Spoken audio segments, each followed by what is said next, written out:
আজকে যে ঘটনাটা আমি শেয়ার করব সেটা খুলনার ঘটনা। আমি গত মাসে খুলনা গিয়েছিলাম। তো ওখানে যেহেতু ক্লাস নেওয়ার জন্য বাংলাদেশের বিভিন্ন জায়গায় যেতে হয়, তো খুলনাতে আমাদের রেডিও ফুর্তির কিছু শ্রোতা আছে আর কি। তো গেলেই ওরা আমার সাথে দেখা করে। তো এর মধ্যে একজন হচ্ছে সৈকত এবং রূপম। আমি রূপমের কাছ থেকে ঘটনাটি শুনেছি এবং রূপমের আত্মীয়ের সাথে ঘটে যাওয়া ঘটনা আর কি। ওকে। তো ঘটনাটির স্থান রাসেল ভাইয়া খুলনার বয়রা বাজার। বয়রা নামক একটা জায়গা আছে, যারা খুলনায় যারা থাকেন তারা সেই জায়গাটা সম্পর্কে পরিচিত অবশ্যই। তো ওই বয়রা বাজার থেকে একটু ভিতরে একটি জমিদার বাড়ি আছে, স্থানীয়রা সেটাকে মল্লিক বাড়ি হিসাবে চেনে।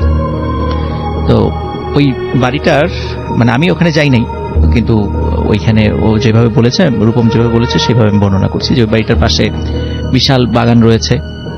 একটা সময় সেখানে অনেক কিছু ছিল। এই বাগানেও এখন তো খুব শুনশান নীরবতা থাকে। এই বাগান কেন্দ্রিক অসংখ্য ঘটনা রয়েছে আর কি।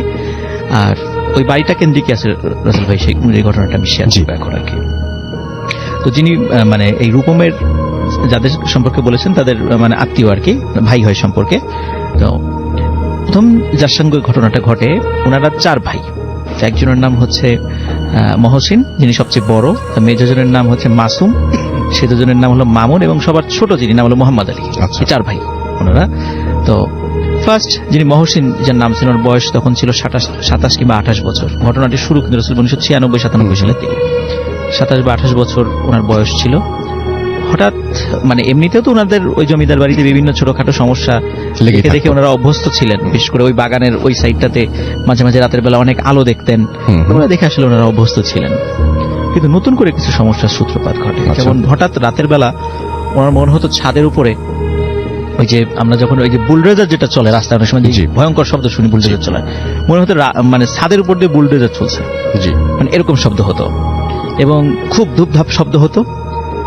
এই শব্দটা হওয়ার মোটামুটি 10 থেকে 15 মিনিটের মাঝখানে একটা বিরতি থাকতো এবং ওই যিনি বড় ভাই ছিলেন মহসিন ভাই, মহসিন ভাইয়ের ঘরের মধ্যে ধপ করে একটা শব্দ হতো।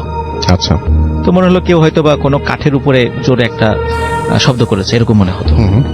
তো এটা হওয়ার পরেই মানে উনি খেয়াল করতেন যে ওনার ঘরের মধ্যে একজন মহিলা মানে এই মাথা থেকে ও মাথা হেঁটে যায়, মানে পায়চারি করছে আর কিছু, এরকম হাঁটাহাঁটি করে। উনি যতটুকু দেখতে পান সেটা হচ্ছে মহিলার যে চুল, এটা চুলটা সামনের দিকে নিয়ে আসা, মানে চেহারা দেখা যায় না, অনেক বড় চুল, চেহারাটা ঢাকা থাকে। এইভাবে অনেকক্ষণ হাঁটাহাঁটি করার পর হঠাৎ এই মহিলাটি ওই মহসিন ভাইয়ের একদম মুখের কাছে এসে চলে আসে এবং ওইভাবে অনেকক্ষণ তাকিয়ে থাকে। তো উনি যখনই মানে ভয়ে উনি চোখ খুলতে পারেন না। এবং এই ঘটনাটা প্রথম দিন যখন ঘটে, ওনার তো মানে বুঝতেই পারছেন যে খুব ভয়ঙ্কর অবস্থা হয়ে যায়। উনি পরিবারের সাথে কথা বলেন যে এরকম উনি ঘটনা দেখেছেন। পরিবার থেকে প্রথম দিকে বলে এটা হয়তো বা মনের ভুল হতে পারে, এটা হয়তো তুমি দুঃস্বপ্ন দেখেছো, এরকম বলে আর কি। কিন্তু না, রাসেল ভাই প্রতিদিন এই ঘটনা ঘটতে থাকে। যখন এই ঘটনা প্রতিদিন ঘটতে থাকলো তখন ওনারা স্থানীয় যত মানে কবিরাজ আছেন যারা এই রিলেটেড ট্রিটমেন্টগুলো করেন, প্যারানরমাল এক্সপার্ট যারা আছেন তাদেরকে ডেকে নিয়ে এই ট্রিটমেন্টগুলো করার চেষ্টা করে, কিন্তু ফলাফল আলটিমেটলি জিরো। প্রতিদিন একই ঘটনা এরকম, ঠিক রাতের বেলা মধ্যরাত্রে বা রাত্রের শেষ দিকে আজানের আগে হঠাৎ ধপ করে একটা শব্দ হয় ঘরের মধ্যে। প্রথম দিকে হলো ছাদে ওই শব্দটা হয়, এর খানিকক্ষণ পরে এই ঘরের মধ্যে ধপ করে শব্দ, তারপর এই যে হাঁটাহাঁটি শুরু হয় এবং হাঁটাহাঁটার এক পর্যায়ে হঠাৎ মুখের সামনে চলে আসে ওই অবয়বটা। অনেকক্ষণ তাকিয়ে থাকে, অনেকক্ষণ একভাবে কোনো নড়াচড়া নেই, মনে যে স্ট্যাচুর মতো, মূর্তির মতো অনেকক্ষণ তাকিয়ে থাকে। তো আসলে এই সমস্যার থেকে সমাধান পাওয়ার দরকার। তখন ওনারা বাবা মা সিদ্ধান্ত নিলেন যে এনাকে মানে মহসিন ভাইকে বিয়ে দিয়ে দিবেন। তো মহসিন ভাইকে বিয়ে দিয়ে দিলেন। তো অদ্ভুত ব্যাপার, রাসেল ভাই বিয়ের পরে ওনার সাথে এই ধরনের কোনো ঘটনা ঘটেনি। তো সবাই ধারণা করেছিল যে সমস্যা সলভ হয়ে গেছে, কিন্তু সমস্যার আসলে সূত্রপাত ছিল এখানে। এই ঘটনা যখন মহসিন ভাইয়ের সাথে ঘটনা শেষ হয়ে গেল, তখন ওনার ইমিডিয়েট যিনি ছোট মানে মামুন ভাই, মাসুম ভাইয়ের সাথে ঘটনা ঘটা শুরু। আচ্ছা। ঠিক একই ঘটনা। তো মাসুম ভাই ছিল ভয়ঙ্কর টাইপের ভীতু প্রকৃতির লোক। তো ওনার থেকে বয়স 2-3 বছরের ছোট ছিল, মানে মহসিন ভাই থেকে। তখন এই একই ঘটনা ঘটছে এবং উনি এটা সহ্য করতে পারতেন না। মহসিন ভাই তো তাও কিছুদিন সহ্য করেছিলেন, উনি কিছুদিন সহ্য করতে, রাত্রেবেলা খুব চিৎকার চেঁচামেচি করতেন, খুবই মানে ওনার শারীরিক অবস্থা খুব খারাপ হয়ে গেল, মানে খুবই বাজে অবস্থা। তখন পরিবার থেকে চিন্তা করলেন যে যেহেতু মহসিন ভাইকে বিয়ে দেওয়ার পরে সমস্যাটা আর হয় নাই, তাহলে ওনাকেও যেহেতু বয়স ওনার থেকে 2-3 বছর কম, সুতরাং বিয়ে দেওয়া যাবে, তাকেও বিবাহ দিয়ে দেওয়া হয়। অদ্ভুত ব্যাপার, আসলে বিয়ের পরে কিন্তু তার সাথে এই সমস্যাটা আর ঘটে নাই। আচ্ছা, সবাই চিন্তা করছে আচ্ছা ঠিক আছে, তাহলে সমস্যা হয়তো বা সমাধান হলো। কিন্তু রাসেল ভাই এই সমস্যাটা আবার পর্যায়ে ভর করে তার ঠিক ইমিডিয়েট ছোট চাই মামুন ভাইয়ের সাথে, তার সাথে একই ঘটনা। কিন্তু তারা যেহেতু মোটামুটি সর্বোচ্চ 2 বছরের বা সর্বোচ্চ 3 বছরের ব্যবধান ছিল তাদের বয়সের, তাকেও এই সমস্যা থেকে মানে যেহেতু দেখা গেল দুইজনের একইভাবে সমস্যার সমাধান হয়েছে, তো তাকেও বিয়ে দেওয়া হয় এবং তার সাথেও এই সমস্যাটা থাকে না। আচ্ছা, কিন্তু রাসেল ভাই এই 3 জনের যখন বিয়ে হয়, সবার যে ছোট ভাই তার বয়স ছিল 12 কি 13 বছর, তখন এর সাথে এই ঘটনা ঘটা শুরু করে। এখন স্বাভাবিকভাবে যেই প্রক্রিয়ায় 3 ভাইয়ের সমস্যাটা সমাধান হয়েছে, সেটা ছিল নাবালক ছেলে, তাকে তো বিবাহ দেওয়া যাচ্ছিল না। এখন প্রতিনিয়ত তার সাথে ঘটনা ঘটা শুরু করেছে এবং অন্য 3 ভাইয়ের সাথে যে ঘটনাটা ঘটা শুরু করেছিল এর বেলায় ঘটে তার উল্টাটা। এর কি হয়, এই যিনি মোহাম্মদ আলী ভাই, যিনি এখন হয়তো শুনছেন আজকের ঘটনা আর কি, তো উনি প্রথম দিকে যেহেতু বড় 3 ভাইয়ের সাথে ঘটনাটা ঘটছিল, উনি ছোট মানুষ ছিলেন, তো প্রথম দিকে চিন্তা করে ইস আমার সাথে যদি ঘটনাটা ঘটতো, উনি মানে এটা খুব এক্সাইটেড ছিলেন। আচ্ছা, তো সত্যি যখন ওনার সাথে ঘটনাটা ঘটা শুরু করলো, উনি কিন্তু রাসেল ভাই ভয় পান নাই। আচ্ছা, উনি একদম বিষয়টা স্বাভাবিকভাবে নিয়েছেন এবং শুধু তাই না, উনি রাতের বেলা মানে ওনার ভাষ্য অনুযায়ী উনি রাতের বেলা অপেক্ষা করতেন যে কখন ওই ধপ করে শব্দটা হবে, ঘরের মধ্যে আসবেন এবং হাঁটাহাঁটি করবে এবং তার দিকে তাকিয়ে থাকবে। আচ্ছা, কিন্তু ওই অন্ধকার ঘরে শুধু ডিম লাইট জ্বালানো থাকতো, তো ওই মহিলার চেহারাটা দেখতে পারতেন না। এইভাবে কিন্তু রাসেল ভাই বহু বছর কেটে যায়, যে প্রতিদিন। তো তখন যে প্রবলেমটা হয় যে মাসুম ভাই মানে ওই মোহাম্মদ আলী ভাইয়ের সাথে ঘটনা ঘটে থাকে, যখন ওনার বিবাহের বয়স হয়ে যায়, তখন পরিবার থেকে বিবাহ দিতে চায়, কিন্তু উনি নিজেই আর বিয়ে করতে চায় না, যে না আমি বিয়ে করবো না, বিয়ে করলে হয়তো বা আমি এই দৃশ্যটা দেখতে পারবো না, এইভাবে প্রতিদিন আমার সাথে দেখা করে আমি এটাই করি, মানে ওনার সাথে একটা ভালোবাসার সম্পর্ক হয়ে গেছে আর কি, এরকম একটা অবস্থা। তো একদিন রাসেল ভাই মোহাম্মদ আলী ভাই যেটা করে বসেন আর কি, মানে বেশি সাহস মানে দেখাতে গিয়ে যে ঝামেলাটা বাধায় ফেলেন, সেটা হলো ওই প্রতিনিয়ত যখন ওই কিছুক্ষণ হাঁটাহাঁটি করার পরে যখন একভাবে এসে তাকিয়ে থাকে, ওই দিন মোহাম্মদ আলী ভাই উনি চিন্তা করেছেন যে এর চেহারা তো আমি এত বছরে দেখলাম না, 10-12 বছর হয়ে গেল, আমি তো চেহারা দেখলাম না, আজকে চেহারাটা আমি দেখবো, এর চেহারাটা কেমন। তখন যখনই ওই মুখটা সামনে নিয়ে এসেছে, আসার সাথে সাথে মোহাম্মদ আলী ভাই কি করেছে, উনি হাতটা বাড়িয়ে খপ করে তার চেহারায় হাত দিয়েছে। আচ্ছা, যে চেহারাটা কেমন, এবং সে কথা বলেছে। রাসূল আরেকটা বিষয়, এই মহিলা যিনি আসেন ইনি কিন্তু কারোর সাথে কখনো কথা বলে না, কখনো এই 10-12 বছর আসছে কখনো তার সাথে কথা বলেনি। তো উনি খপ করে তার মুখে হাত দিয়ে বসেন, চুলের সামনে তো চুল থাকে, মুখ করে হাত দিয়ে মুখটা চেপে ধরেন আর কি। তো মোহাম্মদ আলী ভাইয়ের ভাষ্য অনুযায়ী উনি যখন মুখটা চেপে ধরেছেন, তখন ওনার কাছে মনে হয়েছে যে মানে 100 বছর উপরে বয়স্ক লোকের চামড়া যেভাবে ঝুলে পড়ে খসখসে হয়ে যায়, ঠিক এবং খুব শক্ত টাইপের একটা চেহারা উনি হাত দিয়েছেন, এরকম মনে হয়েছে। এবং যখন উনি হাত দিয়েছেন রাসেল ভাই, তখনই ওই ছায়ামূর্তিটি অদৃশ্য হয়ে যায়। আচ্ছা, হাফেজ মাইনুদ্দিন ভাইকে দিয়ে শুরু করি। মাইনুদ্দিন ভাই, আসসালামু আলাইকুম, কেমন আছেন? ওয়ালাইকুম আসসালাম, আলহামদুলিল্লাহ ভালো আছি। জি, আপনি গত সপ্তাহে এসেছিলেন এবং আপনার একটা ঘটনার কিছু অংশ বলেছিলেন এবং বলেছিলেন যে তারপর আপনি সেখানে যাবেন এবং সেখানকার আপডেট আমাদেরকে জানাবেন আজকে, সেটা একটু আমাদের একটু প্লিজ জানান। তো গত শনিবার আমার যাওয়ার কথা ছিল, সেখানে আমি শনিবার যেতে পারিনি, সেখানে আমি রবিবার যাওয়া হয়। কিন্তু ভয়ঙ্কর যে সমস্ত ঘটনা শুক্রবার থেকে শুরু হয়ে যায় শান্তার সাথে। শুক্রবার রাত সেখানে যে সমস্ত দুর্ঘটনাগুলো ঘটে সেটা আমাদেরকে যে বলা হয় আমাকে, সেটা হচ্ছে গত শুক্রবার রাত 2টা বা 2:30টার দিকে ওনার শান্তার সাথে থাকতে অনেকেই ভয় পাইতেছিল, তো ওনার সাথে ওনার ফুপি থাকতো। সেই শুক্রবার রাতে তার সাথে তার ফুপি ছিল। তো রাত 2টা 2:30টার দিকে নাকি তার পুরো ঘরটাতে সুগন্ধি চালের খুশবুতে ভরে গেছিল। তো মানে সেই সুগন্ধি চালের গ্রানটা খুব কম ছিল, পরে নাকি আস্তে আস্তে আস্তে আস্তে পুরো ঘর ছড়িয়ে গেছে সুগন্ধি চালের খুশবুটা। তো ওনার ফুপি বলতেছে এই এখন এত সুগন্ধি চাল অর্থাৎ পোলাওয়ার চালের গ্রান গুলো আসতেছে কোত্থেকে। তো উনি উঠলো, বাতিটা জ্বালালো, যখন বাতিটা জ্বালালো দেখলো সে যে জানালার পর্দার পেঁচানো, জানালার পর্দার সাথে একটা সাপ পেঁচিয়ে ছিল। সেই সাপটা জানালার সামনে পর্দার সাথে পেঁচানো ছিল। উনি তো দেখে একটা চিৎকার দেন, তো মানুষ আসার আগে দিয়ে সেই সাপটা চলে যায়। তখনই শান্তা তো ঘুমানো ছিল, কিন্তু শান্তা তখন খুব জোরে হাসতেছে, পরে আবার কান্না করতেছে। পরে সে একটা সময়তে সে উঠে চলে যেতেছিল, বাসার থেকে বের হতে যেতেছিল, তো ওনাকে খুব জোর করে সবাই ধরে রাখে এবং তাদের ঘরে একটি পানি পড়া ছিল সেটা তাকে ছিটে দেওয়াতে সে আবার অচেতন হয়ে যায়, জ্ঞান হারিয়ে ফেলে। তো শুক্রবারটা ছিল এমন। এরপর শনিবার দিন ভর দুপুর বেলায় আরেকটা নাকি ঘটনা ঘটে, সেটা হচ্ছে আমার যাওয়ার কথা ছিল, আমি তো শনিবার যেতে পারিনি। তো শনিবার ভর দুপুর বেলায় যেটা ঘটনা ঘটে, সে শনিবার দিন সকালে উঠে গোসল করলো, খাওয়া দাওয়া সবই করলো। ঠিক ভর দুপুর বেলায় 12টা বা 12:30টার দিকে নাকি হঠাৎ করেই সে ঘরের থেকে জিনিসপত্র ভাঙচুর শুরু করে দিল। ঘরে কাছের জিনিসপত্রগুলো খুব ছুঁড়ে মারতে লাগলো, ভাঙচুর করতে লাগলো এবং সে কান্না করতে লাগলো। তার ফুপি ছিল, তার ফুপি তার সাথে খুব বকাঝকা করতেছে, এমন কেন করো। তো তার এগুলো কিছু বলে না, সে একটু পরে হাসে, একটু পরে কান্না করে। তোর ফুপি আবার ওকে ধরে ওই কিছু দোয়া পড়ে যখনই ফু দিবে তখন ফুপিকে নাকি এমন জোর একটা চর মারে, তখন ফুপি তাকে আর কিছু করতে পারেনি, ফু দিতে পারেনি। কিন্তু শান্তা সেটা নাকি জানে না যে ওকে যে চর মারলো ফুপি, সে ফুপিকে খুব খুশি একটা চর মেরে দেয়। ফুপিও তখন সেখান থেকে বের হয়ে যায় এবং ভয় পাইয়ে যায়। সে শান্তার সাথে আর এখন কেউ থাকেনি। শনিবার রাত্রে ছিল একটা ভয়ঙ্কর। সেইখানে হইতেছে ও যখন ঘুমিয়েছিল, তো মধ্যরাত্রে বেলায় এরকম গভীর 3টা-4টার দিকে নাকি ওয়াশরুম থেকে দেখা যাচ্ছে যে কল থেকে পানি অঝরে পড়তেছিল। তো কে যেন বলতেছে যে ওয়াশরুমে পানি কে ছেড়ে রাখছে। শান্তা তো ও তো ঘুমিয়ে আছে।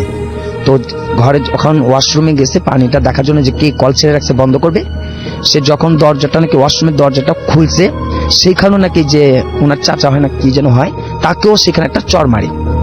তো সেই রাত্রিবেলাও তারা সবাই আতঙ্কে এবং খুব ভয়ে তারা সবাই মিলে দোয়া দুরুদ পড়তে থাকে। এবং সে শান্তার ঘরটা একমাত্র এখন সেদিন বন্ধই ছিল, ওকে একা রাখা হয়েছিল, সে ওইখানে আর কেউ থাকেনি ভয়ে।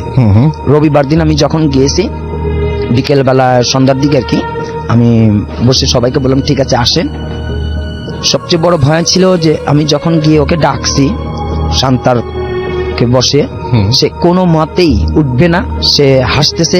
সে আবারও বলতেছে আমাকে যে আপনি কেন আসেন বারবার, আমাকে ডিস্টার্ব না করলে কি আপনার সময় কোনো অসুবিধা হয় না, মানে আপনি কেন আমাকে অসুবিধা করেন বারবার এসে, আপনি কেন আসতে না বলেছি, আপনি জানার পরও আমাকে কেন এত বিরক্ত করতেছেন, আপনি চলে যান। তখন বললাম হ্যাঁ আমি তো চলে যাব, কিন্তু আমি আপনার সাথে কিছু কথা বলতে চাই। যে আপনার এরকম কতদিন ধরে চলবে, আপনার যে মানসিক সমস্যা হয়ে গেছে, আপনি এমন পাগলামি করতেছেন, সবাই ঘরের মধ্যে অসুস্থ হয়ে আছে, সবাই নারাজ আপনার প্রতি, তো সবাইকে আপনি কিভাবে খুশি করাবেন আমাকে সেটা বলে দেন। তা আবার সে খুব হাসলো। পরবর্তীতে আমি যখন কোরআন থেকে কিছু তেলাওয়াত করি তখন আমার হাতের মধ্যে একটা আঁচড় পড়ে যায়, আমার এই হাতের মধ্যে আছে আঁচড়টা, সেই হাতের মধ্যে আমাকে একটা আঁচড় দেওয়া হয়। দরজাটা ছিল বন্ধ, আমার আঁচড় দেওয়ার পরে দরজাটা ছিল বন্ধ, সেই দরজাটা এমন ভাবে জোরে খুলে যায় বিকট শব্দে, এতে সবাই ভয় পেয়ে যায় প্রচন্ড ভাবে। পরবর্তীতে আমি ওনাকে জিজ্ঞেস করলাম এখন আপনার নামটা বলেন, কোথার থেকে আসছেন এবং আপনার নামটা আমাকে বলে দেন। সে বলেই না, সে চুপ করেই বসে আছে। পরবর্তীতে আমি বললাম দেখেন আমাকে নাম বলতে হবে এবং আপনি কোথার থেকে আসছেন কেন আসছেন সেটা আমাকে বলে দেন। সবচেয়ে বড় বিষয় হচ্ছে আপনি ঘর থেকে সবাইকে মুক্তি দান, সবাইকে খুশি করান, সবাই খুব অসন্তুষ্টিতে আছে, পেরেশানিতে আছে, আপনি কষ্টই মেয়েটাকে আঘাত দিতে পারেন না, আপনি চলে যেতে পারেন। কোনো কথাই সে বলতেছিল না। পরবর্তীতে যখন আমি কোরআনে পাক থেকে তেলাওয়াত করে একটি ফু দেওয়া হয় তখন সেই শান্তা অজ্ঞান জ্ঞান হারিয়ে ফেলে। কিছুক্ষণ পর বেশ আধা ঘন্টার পরে মতন সে উঠে বসে এই যে তার যা কিছু হয়েছে সে বললো যে কোনো কিছুই নাকি তার স্মরণ নেই। উনি যে বিক্রমপুর গিয়ে যে দাওয়াতে খেয়ে আসছিল ওইটাও নাকি তার মনে নেই। এই যে আসার পরে যে কি হয়েছে না সে নাকি কিছুই বলতে পারে না। পরবর্তীতে সে বলছে যে আমার এগুলো কিছু কষ্ট ছিল, আমার শরীর ভার ছিল, কেন এলোমেলো ছিল, আমি কাউকে ঠিক মতন চিনতে পারিনি।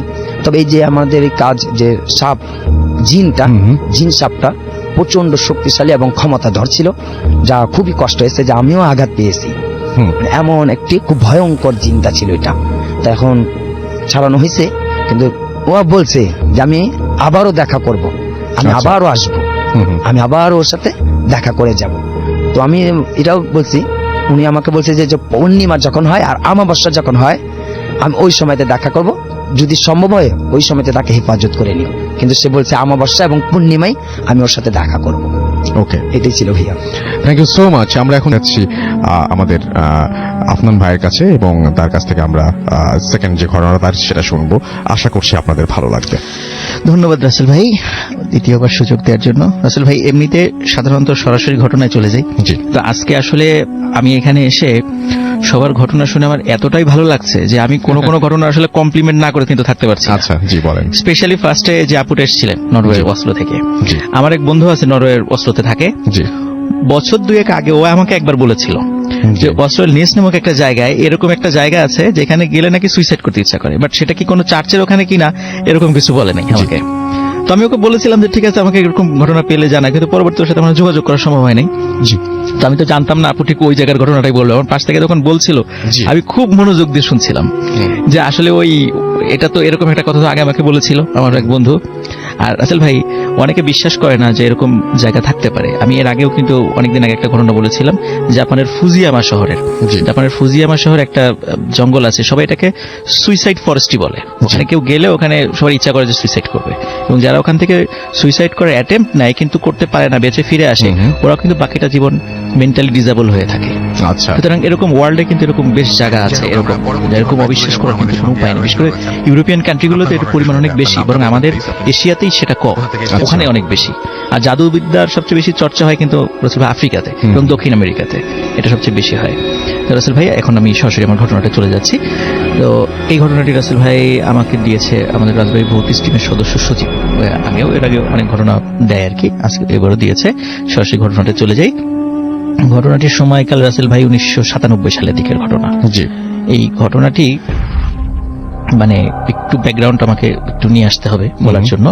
সেটা হলো যে পাবনা জেলার নাজিরগঞ্জ থেকে সাধারণত দেখা যায় ওই সময় হতো কি, ওই যে কিছু আমরা যেটাকে ওই যে কামলা বলি আর কি, ওই যে গ্রামে যখন ধান কাটার মৌসুম হয় ওই সময় কিন্তু বিভিন্ন জায়গায়, বিশেষ করে উত্তরবঙ্গ থেকে শুরু করে বিভিন্ন জায়গা থেকে কিন্তু লোক আসে ধান কাটার জন্য। যে এলাকায় অন্তত ধান পাট বেশি হয়, আমাদের ফরিদপুর অঞ্চল বা রাজবাড়ী অঞ্চলে ধান পাট একটু বেশি হয় আর কি। তো যার কারণে এখানে এই কামলারা আসেন আর কি। তারপর সিজন শেষ হলে তারা আবার বাড়িতে চলে যান। দেখা যাচ্ছে ওই সময়ে আপনার কিছু লোক আসে আপনার নাজিরগঞ্জ থেকে, আর আসে হচ্ছে রাজবাড়ী জেলার কালুখালী উপজেলার হেলেঞ্চা গ্রামে। রাসেল ভাই, এর আগেও আমি কালুখালী নিয়ে কিন্তু অনেকগুলো ঘটনা বলেছি, এবং আমাদের রাজবাড়ী জেলার, আমার বাসা যেহেতু রাজবাড়ী জেলার সবচাইতে যে হন্টেড এরিয়া যেগুলো আছে ম্যাক্সিমাম কিন্তু এই কালুখালী উপজেলার মধ্যে পড়ে। এবং আমি নিজেও সরজমিনে কয়েকটা জায়গায় গিয়েছি, মানে সেই রিলেটেড ঘটনা বলতে, যেমন জামালের বাগানের একটা ঘটনা বলেছিলাম, একটা বিলের ঘটনা বলেছিলাম, আমি নিজে সেখানে গিয়েছি একদম সশরীরে। তো এই গ্রামের নামটা ছিল হেলেঞ্চা গ্রাম, এখনো আছে গ্রামটা। তো এই হেলেঞ্চা গ্রামের ঘটনাটা ছিল ওই নাজিরগঞ্জ থেকে আপন দুই ভাই আসেন আর কি একটা বাড়িতে, একটা বড় একটা গেরস্ত বাড়িতে কাজ করার জন্য। তো ওনারা ওই গেরস্ত যিনি ওই বাড়ির মালিক, ওনারা দেখতেন যে এই আপন দুই ভাই খুবই অনেস্ট, পরিশ্রমী, এবং তাদের উপরে যে সাধারণত দেখা যায় মানুষ অনেকে কাজে ফাঁকি দেয়, দাঁড়িয়ে থেকে কাজ করাতে হয়, দেখা যায় তারা খুবই সব কাজগুলো খুব সুন্দরভাবে করেন। এবং গৃহস্থ ওদের দুইজনকে খুব ভালো লাগে। আবার দেখা যাচ্ছে যে কাজের মাঠের মধ্যে নামাজের ওয়াক্ত হয়ে গেছে, তারা কিন্তু একদম মানে কাজ ফেলে দিয়ে নামাজ পড়ে আবার কাজ শুরু করে। আচ্ছা, তো এটা দেখে গৃহস্থর খুব ভালো লাগে। ভালো লাগার পরে তখন যখন সিজনটা শেষ হয়ে যায়, সবাই যখন বাড়ি চলে যাবে, তখন ওই গৃহস্থ তখন ওই দুই ভাইকে বলে যে তোমাদের দুইজনকে আমার খুব ভালো লেগেছে, তো আমার মানে দুটো মেয়ে আছে, তোমরা তোমাদের পরিবারের সদস্যদের আমার ঠিকানা দাও, বাড়ির ঠিকানা দাও, আমি আমার দুই মেয়েকে তোমাদের সাথে বিয়ে দিতে চাই। তো ওরা দুইজন ছিল কিন্তু আসলে খুবই গরিব। আচ্ছা, কিন্তু ওদের কাজ এবং আচার আচরণ কথাবার্তা এতটা ভালো লেগেছে যে ওনারা নিজের আপন মানে দুই মেয়েকে বিবাহ দিতে রাজি হয়েছেন। তখন ওরাও খুব ভদ্রতার সাথে বলে যে আমাদের বাবা জীবিত নাই, আমাদের মা জীবিত আছেন, যে ঠিকানা দিচ্ছি, আপনারা আসেন আমাদের বাড়িতে। ভাই ঠিক আছে, ভালো, মানে উনি যথাযথভাবে তার মায়ের কাছে বিয়ের প্রস্তাব নিয়ে যান, মাও রাজি হয় এবং মানে ধুমধামের সাথে বিয়েও হয়ে যায়। এবং বিয়ের হওয়ার পরে দেখা যাচ্ছে ভাই ওই দুই ভাইয়ের ওই নাজিরগঞ্জ এলাকায় আসলে কোনো জায়গা টাকা ছিল না, ওরকম কিছুই ছিল না, মানে একরকম ভূমিহীন লোক ছিল। তো যার কারণে তার শ্বশুর বলে যে তুমি তোমার মা সহ সবাই এখানে চলে আসো, মানে হেলেঞ্চা গ্রামে চলে আসো, এখানেই থাকো, ওখানে যেহেতু জায়গা তোমাদের ওইভাবে নাই, আর চরাঞ্চল কষ্ট হবে, আমার মেয়ে দুটোরও কষ্ট হবে। তো সবাই মিলে হেলেঞ্চা গ্রামে চলে আসেন। তো চলে আসার কিছুদিন পরে, সপ্তাহখানেক পরে, এই দুই ভাইয়ের মা হঠাৎ করে খুব অসুস্থ হয়ে পড়ে। অসুস্থ হওয়ার পরে এবং অসুস্থ হওয়ার মোটামুটি এক সপ্তাহের মধ্যে মা মারা যান। আচ্ছা, কিন্তু রাসেল ভাই এখানে একটা প্রবলেম হয়ে দাঁড়ায়, ওনার মায়ের একটা ওসিয়ত ছিল আচ্ছা, যে ওনার হাজবেন্ডের কবরের পাশে যে ওনার কবর হয়, কবর দেওয়া এটা উনি অনেক আগে থেকে, এবং যার কাছে মানে দেখা হতো আত্মীয় স্বজন বলতে সবাইকে ওসিয়ত করে যেত আমার কবরটা যেন আমার স্বামীর কবরের পাশে হয়। আচ্ছা, যেহেতু ওনার মায়ের একটা ওসিয়ত ছিল এবং ওনার বাচ্চা দুটো ছোট অবস্থায় ওনার মা বিধবা হয়েছিলেন, এই জন্য মানে জীবনে অনেক কষ্ট করেছেন, কিন্তু এই ইচ্ছাটা অবশ্যই পূর্ণ করতে হবে। তার দুই ছেলে বলে যেভাবেই হোক দূরে হলেও আমার মাকে আমার বাবার কবরের পাশেই কবর দেব। আচ্ছা, তখন সময়টা এতটা মানে ছিল না, মানে অনুকূলে ছিল না, বর্ষাকাল শুরু হয়ে যায় তখন। আবার পথ ওই সময় তো যোগাযোগ ব্যবস্থা তো উন্নত ছিল না যে এত দূর নিয়ে যাবে। তো এখানে আসলে বলে রাখা ভালো যে ওই হেলেঞ্চা গ্রাম থেকে পদ্মা নদীতে আসার জন্য প্রায় 7 কিলোমিটার মানে মনে করেন যে মেঠো পথ অতিক্রম করতে হয়। আচ্ছা, তারপরে নদীতে আসার পরে শাখা নদী পার হতে প্রায় আরো নদী পথ 5-6 কিলোমিটার অতিক্রম করতে হয়। তারপর মূল পদ্মা থেকে আবার নাজিরগঞ্জ যেতে কিন্তু সব মিলাই প্রায় 15 থেকে 17 কিলোমিটারের খালি নদী পথ পাড়ি দিতে হয়। আচ্ছা। এটা কিন্তু খুব সহজ পথ না, না, একেবারে না। মানে ওই সময়টাতে রাস্তা যোগাযোগ ব্যবস্থা আরো এতটা ভালো ছিল না ওই অঞ্চলে। এখন একটু ভালো হয়েছে, আমি দেখছি মোটামুটি ওই অঞ্চলের রাস্তাঘাটগুলো এখন দেখছি মোটামুটি আলহামদুলিল্লাহ ভালো হয়েছে আর কি। এখন ওরা চিন্তা করে যে মায়ের লাশ তো নিয়ে যেতে হবে, আর যেহেতু মানে লাশ মানে গ্রামের লোকজনের একটা বিশ্বাস যে লাশ দ্রুত দাফন করে দেয়া, তখন সবাই চিন্তা করে যে যেহেতু মানে সন্ধ্যার পরে মারা যায় ওনার মা, তো চিন্তা করে যে লাশটা আমরা নিয়ে যাব, রাত্রেই নিয়ে যাই, যতদূর আগানো যায়, যাতে সকাল হলেই দাফন করে দেয়া যায়। তো সবাই বলে যে এত রাত্রে তো নৌকা টোকা পাওয়া যাবে না, তারপর চেষ্টা করতে তো দোষ নেই। তো হেলেঞ্চা গ্রাম থেকে রাসূল ওনারা রওনা দেওয়ার সময় তো ওনারা প্রায় 4 কিলোমিটারের পথ একটা ভ্যানে যান। তারপরে প্রায় 3 কিলোমিটার পথ একটা ঘোড়ার গাড়ি পান, এই ঘোড়ার গাড়িতে যান। এই পর্যন্ত রাসূল ভাই ওই ভ্যান চালক বা ঘোড়ার গাড়ি এই রিলেটেড কোনো প্রবলেম হয়নি। ওনারা মাঠে যখন নদীর ধারে আসেন তখন দূরে দেখেন যে একটা নৌকা অনেক দূরে, কারণ সব বর্ষাকাল ছিল তো মানে মোটামুটি লোকজন একটু মাছ ধরাও ব্যস্ত ছিল। তো অনেক রাত হয়ে গেছিল ওখানে আসতে, প্রায় রাত 1টা-1:30 বেজে গেছে ওই সময়, মানে ওই নদীর ধারে আসতে ওই 5-7 কিলোমিটার অতিক্রম করতে এত সময় লেগেছে সন্ধ্যার পর থেকে। তো এখন ওনারা দূর থেকে ডাকছিলেন ওই মাঝিদেরকে। তো দেখা যাচ্ছে যে একটা মাঝারি সাইজের একটা নৌকা 2-3 জন মাঝি সহ ওখানে আসেন। বলেন কি ব্যাপার, আপনি কি হয়েছে, ডাকাডাকি করেন কেন? তো বলে যে আমার মায়ের লাশটা নিয়ে যেতে হবে নাজিরগঞ্জে। আচ্ছা, তো এখানে আপনি সাহায্য করেন। বলে যে আমাদের তো এখন মাছ ধরার সময়, আমরা তো জাল ফেলেছি নদীতে, এখন তো আমরা যেতে পারবো না, আর তাছাড়া লাশ তো আমরা নেই না এইভাবে, আমরা তো এটা তো মাছ ধরা নৌকা। খুব অনুনয় বিনয় করেন, বলে যে আপনার মাছ ধরে সাধারণত রাত্রে কয় টাকার মাছ ধরবেন? তো বলে এত টাকার মাছ ধরবো। বলে ঠিক আছে, আপনি যত টাকার মাছ ধরবেন বাজারে বিক্রি করবেন, আমি তার দ্বিগুণ টাকা দিব, শুধু লাশটা খালি নাজিরগঞ্জের ঘাটে আমাদেরকে পৌঁছে দেন। তখন ওরা চিন্তা করে যে ঠিক আছে, টাকা যেহেতু দিতে চাচ্ছে আর লোকটা বিপদেও পড়েছে, একটা মানবিক একটা দায়িত্ব এটা পৌঁছে দেয়া, তখন তারা রাজি হন। এবং ওরা কিন্তু মানুষই ছিল রাসূল ভাই, ওরা কোনো জিন টিন ছিল না, একদম মানুষই ছিল, নরমাল স্বাভাবিকভাবে পর্যন্ত চলছিল। লাশ যখন রাসূল ভাই শাখা নদী পার হয়ে মূল পদ্মা নদীতে চলে আসে, তখন নৌকা যখন যাচ্ছে আস্তে আস্তে হঠাৎ একটা অদ্ভুত ঘটনা ঘটে। কি বলেন? সেটা হচ্ছে যে ওরা দেখে নদীর মাঝখানে একটা বড় আকৃতির বক দাঁড়িয়ে আছে।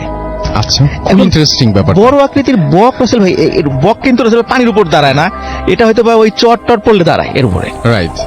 এখন লোকজন চিন্তা করছে মাঝি কি ব্যাপার, এদিকে তো নৌকা তো মাঝে মাঝেই নিয়ে আসি, এই চর আসলো কোত্থেকে এখানে? বক দাঁড়িয়ে আছে রাতের বেলায়, স্পষ্ট দেখা যাচ্ছে একটা বড় আকৃতির বক এবং অস্বাভাবিক রকমের বড়। চিন্তা করে হতেও পারে হয়তো বা রাতের বেলা অত বড় বক হতেও পারে, কিন্তু ওরা কখনো দেখে নাই। আমাদের কোনো মাঝির বয়স ছিল 60 ঊর্ধ্ব 3 জনের মধ্যে, কিন্তু এত বড় বক কখনো দেখে নাই। যাই হোক, নৌকা ওদিক দিয়েই যেতে হবে রাসূল ভাই, কিছু করার নাই। এখন বক তাদেরকে দেখে ওখানে নড়াচড়া করে না, উড়েও যায় না। হঠাৎ করে রাসূল ভাই মানে এই নৌকাটা টাম করে একটা মানে কোনো কিছুর সাথে ধাক্কা খেয়ে থেমে যায়, মনে হয় নিচে কোনো চর পড়ে গেছে। এবং ওরা সবাই অবাক হয়, এটা মাঝ নদী, মানে একদম উত্তাল পদ্মা, বর্ষার সময় স্রোত, এইখানে তো চর পড়ার কোনো কথা না, মানে সবাই খুব অবাক। যাই হোক, যেহেতু একটা ধাক্কা খেয়েছে তো নৌকাটা তো সরাতে হবে, এবং ধাক্কা খাওয়ার পর দেখা যাচ্ছে বক ওটা ওইভাবেই আছে। সে কি করছে, ওই নদীর মধ্যে মাথাটা ঢুকে মাছ খাওয়ার চেষ্টা করছে। তো একজন মাঝি নামার পরে দেখে যে সত্যি তার মোটামুটি হাঁটু পানিরও নিচে পানি আর কি, মানে ওখানে চর আছে। খুব অবাক হন চট তো থাকার কথা না এখানে, খুব চিন্তিত হয়ে পড়ে। তো যাই হোক, যেহেতু আছে কিছু করার নেই, হতেও পারে কোনোভাবে। উনি ধাক্কা দিয়ে নৌকাটা চট থেকে দূরে সরাই নিয়ে, যাতে নৌকাটা একটু ঘুরিয়ে নিয়ে যাওয়া যায়। আচ্ছা। তো রাসেল ভাই যখন উনি নৌকাটা ধাক্কা দিয়ে সরানোর চেষ্টা করছিলেন, কিছুতেই নৌকা সরছিল না। মনে হচ্ছে কোনো একটা জিনিস নিচ থেকে এমন ভাবে নৌকাটা টেনে ধরে রেখেছে যে কোনোভাবেই সেটা সরানো যাচ্ছে না। তো উনি মনে করছেন হয়তো বা চরের একটু বেশি উপরে উঠে গেছে নৌকা, যার কারণে ধাক্কা দিয়ে সরাতে পারছেন না। তো সবাই নৌকার উপরেও যারা ছিল, তখন কয়েকজন মাঝে চিন্তা করলো, আচ্ছা ঠিক আছে, উনি একা যেহেতু পারছেন না, তাহলে আমরাও নামি। আচ্ছা। তো তারা যখন নামার অ্যাটেম্প নিচ্ছিল, হঠাৎ করে মানে কোনো কথা ছাড়াই যিনি নেমেছিলেন প্রথমে, দেখে যে উনি শুধু বলল যে ওরে আল্লাহ বলে এরকম একটা শব্দ করেছে, আর হঠাৎ করে দেখে উনি সাথে সাথে পানির নিচে তলিয়ে গেল। আচ্ছা। এবং পানির নিচে তলিয়ে যাওয়ার সাথে সাথে দেখে ওই বকটাও নাই, আর ওই যে নৌকাটা একটু দোলা শুরু করছে, মানে যে মাটির সাথে থেকে যাওয়া অবস্থাতে একটু আটসাট হয়েছিল। পরে যখন তারা বৈঠা দিয়ে পানি মাপতে গিয়ে দেখে নিচে কোনো চর নাই। আচ্ছা। অদ্ভুত ব্যাপার। তো একটা তাহলে ওই ইটা কোথায় গেল, ওই মাঝি কোথায় গেল? তখন ওই দুইজন ওনারা একটু ডুব দিয়ে খোঁজার চেষ্টা করেন, কিন্তু কোথাও পায় না মাঝিকে। অনেকক্ষণ খোঁজার চেষ্টা করেন, আশেপাশে খোঁজার চেষ্টা করেন, কোথাও পায় না। তো হঠাৎ মাঝির লাশ ভেসে ওঠে মোটামুটি আধা ঘন্টার মধ্যে। দেখে যে হাঁটু থেকে, মানে তার ঠিক যতটুকু অংশ পানির নিচে ছিল শরীরের, এই ততটুকু অংশ আর শরীরের সাথে নাই। আচ্ছা। এই দুই পায়ের ওই অংশ হাঁটুর নিচ থেকে সেটা ভ্যানিশ, মানে কেউ মানে টান দিয়ে ছিঁড়ে ফেলেছে, এরকম একটা অবস্থা। আর তার মানে ডেড বডি পাওয়া যায় আধা ঘন্টার মধ্যে। তো এটা দেখে সবাই ভয় পান, কি ব্যাপার, এটা কিভাবে হলো? নিশ্চয়ই মানে এখানে ব্যতিক্রম কোনো জিনিস আছে। তখন ওনারা চিন্তা করেন তাড়াতাড়ি নৌকাটা পার হয়ে যায়, এখান থেকে তাড়াতাড়ি এখান থেকে বিদায় হই, ওই লাশটাও নৌকায় ওঠার পর তাড়াতাড়ি নৌকা। এখন তারা চিন্তা করছে এখন মাঝ নদীতে আসছে, এখান থেকে নাজিরগঞ্জটাই কাছে, ফিরে যাওয়াটা আরো বেশি পথ। চিন্তা করলাম তারা নাজিরগঞ্জে চলে যায়, যেহেতু নাজিরগঞ্জটা কাছে, এখান থেকে অনেক দূর, নাজিরগঞ্জের কাছাকাছি চলে আসছি। তো যাওয়ার মনে করেন যে আধা কিলোমিটার পার হওয়ার পর আবার নৌকাটা আটকে যায়। আচ্ছা। একই রকম ভাবে, এবং দেখে ওই সেই বকটা ওখানে দাঁড়িয়ে আছে, বড় আকৃতির বক। এইবার ওরা চিন্তা করে যে এইবার তো আর উপায় নাই, এইবার মৃত্যু আমাদের নিশ্চিত। তখন রাসেল ভাই একটা অদ্ভুত ঘটনা ঘটে, মানে ওখানে যারা উপস্থিত ছিল সবাই ওনার একটা অদ্ভুত ব্যাপার শুনছেন, যে তোদেরকে ছেড়ে দিব, এই মহিলার লাশটা এই পানিতে ফেলে দিতে হবে, এই শর্তে ছাড়তে পারি, না হলে কিন্তু মহিলার লাশও নিব, তোদেরকেও মেরে ফেলবো, কিন্তু তোদের লাশ আমাদের প্রয়োজন নাই, এই মহিলার লাশটা আমাদের প্রয়োজন। এখন তোরা বাঁচতে চাইলে এই মহিলার লাশটা ফেলে দিবে। এখন আসলে ওনার দুই সন্তান, এটা কি কখনো সম্ভব মায়ের লাশটা ফেলে দেবে? এটা কিন্তু একটা ইম্পসিবল ব্যাপার, এটা কখনো হতে পারে না। এটা হতে পারে নিজের মায়ের লাশ পানিতে ফেলে দেবে, কে বা কে বলছে জিন হইতে পারে, ভূত হইতে পারে, তাদের কথা শুনে মায়ের লাশ ফেলে দেবে, এটা হইতেই পারে না। আর ওরা দুইজন খুব নামাজ কালামি লোক ছিলেন। তখন চিন্তা করেন এই সমস্যা থেকে উত্তরণের জন্য কি করা যায়। তখন এক ভাই বললেন যে নৌকা চালাতে থাকবা, আমি আজান দিব, যতক্ষণ পর্যন্ত নৌকা ঘাটে না পৌঁছাবে নাজিরগাছ পর্যন্ত আমি আজান থামাবো না, আজান শেষ হয়ে যাবে আমি আবার দিব, আমি শেষ হয়ে যাব অন্য ভাই দেওয়া শুরু করবে, এইভাবে চলতেই থাকবে। আর ওরা যে দুইজন মাঝি জীবিত ছিলেন, ওনারা মানে প্রচন্ড জোরে নৌকা বাইতে থাকবেন। তো সত্যি রাসেল ভাই ওরা আজান দিতে থাকেন একের পর এক, এবং দেখে যে ওই বকও উড়ে যায় আর নৌকাও মানে চলা শুরু করে। এইভাবে নাজিরগঞ্জ পর্যন্ত ওরকম যায়। যাওয়ার পরে যথাযথভাবে তার মায়ের লাশটা দাফন করা হয়। দাফন করার পরে এই ঘটনাটা কেন ঘটলো সেইটার একটা বিষয় অনুধাবন করার চেষ্টা করা হয়। সেটা হলো রাসেল ভাই, আমরা এই বিষয়গুলো আসলে অতটা বুঝতে পারি না, যে মানুষের ওই যে অনেকে মারা যায়, আমরা ওই যে আমাবস্যা, পূর্ণিমা তিথি, একাদশী, এরকম কিন্তু অনেক তিথি থাকে, তিথির হিসাব যদিও আমি অতটা জানি না। তো ওই জিনেরা এই সমস্ত বিষয়ের হিসাব রাখে, যে সাধারণত এই ধরনের মানে ওদের রাশি বা এই তিথির সাথে মিলে যাওয়া, কিন্তু আমি জানতাম না আসলে এরকম। হ্যাঁ, মিলে যাওয়া এই ধরনের, এটা আমরা রাসেল ভাই শুনি না যে অনেক সময় দেখা যাচ্ছে যে একটি লাশ নিয়ে যাচ্ছে পিছন থেকে, ওই লাশই বলছে যে আমার লাশটা নিস না, রেখে যা। তখন যারা লাশটা বহন করছে সবাই ওই লাশটা ফেলে চলে যায়, দেখা যায় ওই লাশটা অদৃশ্য হয়ে গেছে বা কেউ নিয়ে গেছে। সাধারণত রাসেল ভাই এই ঘটনা সবসময় ঘটে না, ওই যে নির্দিষ্ট কোনো সময় রাশির সাথে মিল রেখে যদি কোনো মানুষ মারা যায়, দৈবক্রমে এই ধরনের ঘটনা ঘটে, সাধারণত ওই লাশগুলো জিনেরা ওই জাদুটোনা করার জন্য এই লাশগুলো ব্যবহার করে। আচ্ছা। তো এই সময় এই ধরনের কোনো বিষয়ের ক্ষেত্রে জিনেরা ওই লাশগুলো যে কোনো উপায়ে নিয়ে যাওয়ার চেষ্টা করে। তো এই কারণেই ওই ঘটনা ঘটেছিল যে ওনার আম্মা যখন মারা গেছিলেন, তো ওই ধরনের কোনো আমাবস্যা পূর্ণিমা বা ওই তিথিগত কিছু ব্যাপার ছিল, এই জন্য জিনেরা সর্বোচ্চ চেষ্টা করেছিল লাশটা চুরি করার। কিন্তু যখনই ওই যে যখন ঘোড়ার গাড়ি বা ওই যে শেষে তখন ওখানে অনেক লোক ছিল, ওই প্রত্যেকটাই সেই, এই জন্য ওরা ওই সুযোগটা পায়নি। যখন মাঝ নদীতে চলে আসছে, আশেপাশে কোনো লোক নেই, তখন ওই সুযোগটা তারা নিতে গিয়েছিল আর কি। আর যখন ওই যে ওনারা নেমেছে, ওই যে মাঝিটা নেমেছিল, মাঝিটার মৃত্যুটাও হয়েছিল জিনদের হাতে। আচ্ছা, তো যার কারণে সে আর কিছু বলে যেতে পারেনি। পরবর্তীতে ওখানে একজন বুজুর্গ ব্যক্তি উনি এইটার বলেছিলেন যে এটা এই কারণে হয়েছে। পরবর্তীতে তার মায়ের লাশটা দাফন করা হলেও রাসেল ভাই পরে যে ঘটনাটা ঘটে আমি শুনেছি যে কে বা কারা এই লাশটা চুরি করে নিয়ে যায়। কিন্তু এটা যে কোনো মানে এখানে রাসেল ভাই বলে রাখা ভালো, জিন কিন্তু কোনো কবর থেকে লাশ চুরি করতে পারে না। আচ্ছা, সাধারণত যে সমস্ত তান্ত্রিক বা কবিরাজরা আছে এরা জিনদেরকে দিয়ে লাশগুলো চুরি করানোর চেষ্টা করে। যদি তারা ব্যর্থ হয় সেক্ষেত্রে তারাই সশরীরে এই মানে এক্সিকিউশন মিশনে নামে। সেক্ষেত্রে আমরা অনেক সময় শুনি যে অনেকের কবর থেকে মাথা কেটে নিয়ে যায়, এই হয় সেই হয়, এই ধরনের ঘটনা রাসেল ভাই তখন কিন্তু ঘটে। আর এই বিষয়টা 1997 সালের রাসেল ভাই ঘটনা, যেটা আমাদের ভূত স্ট্রিমের সদস্যরা এটা কালেক্ট করেছে। ধন্যবাদ রাসেল ভাই। Thank you so much. খুবই অদ্ভুত টাইপের একটা ঘটনা এবং এই ঘটনাটা শুনতে শুনতে অনেক ভালো লাগছিল, খুব অবাক হতে হচ্ছিল। আপনার ভাই আপনার কিছু মনে হয় বলার ছিল এবং আপনার যে কাছে আবারও ফিরে আসি। থ্যাংক ইউ আফরান ভাই, চমৎকার। আমার মনে হয় প্রথম ঘটনা চাইতেও দ্বিতীয় ঘটনাটা একটু বেশি মানে আনএক্সপেক্টেড অনেক কিছু ঘটেছে এই ঘটনার মধ্যে। Thank you very much. যাই হোক, আমরা পরবর্তী ঘটনায় চলে যাবো। ঘটনাটি ছিল 1990 সালের ঘটনা এটা। তো ঘটনাটি ঘটে বরিশালেরই কোন একটি গ্রামে। আমি গোপনীয়তার সাথে গ্রামের নামটা বলছি না রাসেল ভাই। ঠিক আছে, নো প্রবলেম। তো ঘটনা হচ্ছে আমার গ্রামেরই একজন লোককে কেন্দ্র করে, যিনি হচ্ছেন আমার চাচা, সম্পর্ক নিয়ে আমার চাচা হন, ওনার নাম হচ্ছেন বিল্লাত আলী। আচ্ছা, তো ঘটনাটা ঘটে ঢাকায়। আমার আরেক চাচা যার নাম হচ্ছেন আব্দুল খালিক, আমার এই চাচা ঢাকাতেই সড়ক দুর্ঘটনায় মারা যান। তার মৃত্যুটা স্বাভাবিক না, আপনারা জানেন যে সড়ক দুর্ঘটনায় মারা যাওয়া মানে অপমৃত্যু হওয়া। আচ্ছা, তো আমি সড়ক দুর্ঘটনাটা একটু বর্ণনা দিই। সেটা হচ্ছে যে উনি ঢাকাতেই একটা সরকারি অফিসে চাকরি করতেন। তো উনি রেগুলার বাসা থেকে সাইকেলে করে অফিসে যেতেন রাসেল ভাই। বাসা থেকে অফিসটা খুব বেশি দূরে ছিল না। তো উনি বরাবরের মতো সেদিনও সাইকেলে করেই যাচ্ছিলেন। তো উনি যখন সাইকেলে করে যাচ্ছিলেন, উনি রাস্তার একটা পর্যায়ে যাওয়ার পর ওনার সাইকেলের চেইনটা পড়ে যায়। তো উনি তখন রাস্তার মাঝ প্রান্তে থাকা অবস্থায় সাইকেলের চেইনটা পড়ে যাওয়ার কারণে উনি রাস্তার মাঝখানে দাঁড়িয়ে সাইকেলের চেইনটা ওঠানোর জন্য চেষ্টা করতেছিলেন।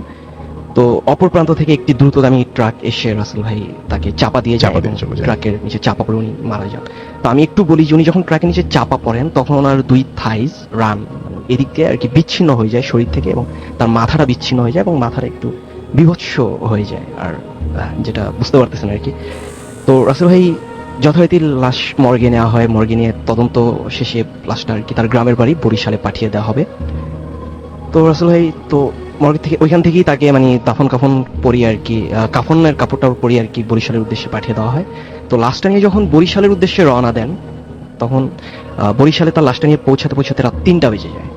আচ্ছা, তো এবার বলি বিল্লাত চাচার কথা। আমার যে বিল্লাত চাচা ছিলেন, উনি পেশাগতভাবে উনি কবর খোঁড়ার কাজ করতেন। তো ঘটনা বেসিক্যালি তাকে কেন্দ্র করেই। তো লাশটা বাড়িতে নিয়ে যাওয়ার পরে সহত সেই বিল্লাত চাচাকেই খবর দেওয়া হয় লাশের কবর খোঁড়ার জন্য। বিল্লাত চাচাও যথারীতি চলে আসেন। তো উনি যে টাইমটাতে চলে আসেন সেই টাইমটা এক্সাক্ট আমার মনে নেই, হবে 3:30 কি 4টা রাত তখন। তো বিল্লাত চাচা আসেন। তো সবাইকে লাশটা বাড়িতে নেওয়ার পরে খাটে রাখা হয় এবং বাড়ির সব মানুষদেরকে সেই লাশটা একটু করে দেখানো হয়। আচ্ছা, মুখটা একটু করে দেখানো হয়। আমি আগেই বলেছিলাম রাসেল ভাই যে মুখটা একটু বিভৎস ছিল, দেখানো তো ছিল, আপনি বলেছিলেন। হ্যাঁ, তো সবাইকে যখন দেখানো হয় তখন ওই সময় বিল্লাত চাচাও সামনে একটু দেখেন। তো একবার উনি জাস্ট একবারই দেখেন, এরপরে উনি আর দেখতে যান না সেটা। তো উনি ওনার যথারীতি কাজে চলে যান, কবর খোঁড়ার কাজে উনি চলে যান। তো রাসেল ভাই একটু বলে রাখি, উনি কবর কিন্তু উনি নিজে একাই করতেন কবর খোঁড়ার কাজটা, ওনার সাথে আর কেউ থাকতো না, উনি একাই কাজটা করতেন। তো উনি জাস্ট একটা হারিকেন নিয়ে চলে যান কবর খোঁড়ার কাজ করতে।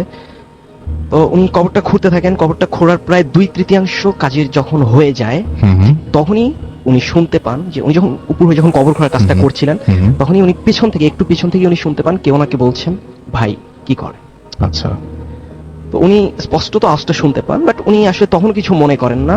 উনি শুয়ে হয়ে দাঁড়িয়ে যান এবং উনি পিছনে তাকান, বাট কাউকে দেখতে পান না। উনি ভাবেন যে তার একটু ভ্রম হয়েছে, হয়তো সেই লাশটা উনি দেখে এসেছেন, যেটা দেখে উনি একটু ঘাবড়ে গিয়েছিলেন, একটু ভয় পেয়েছিলেন, হয়তো ভয় পাচ্ছেন, ভয় পাচ্ছিলেন।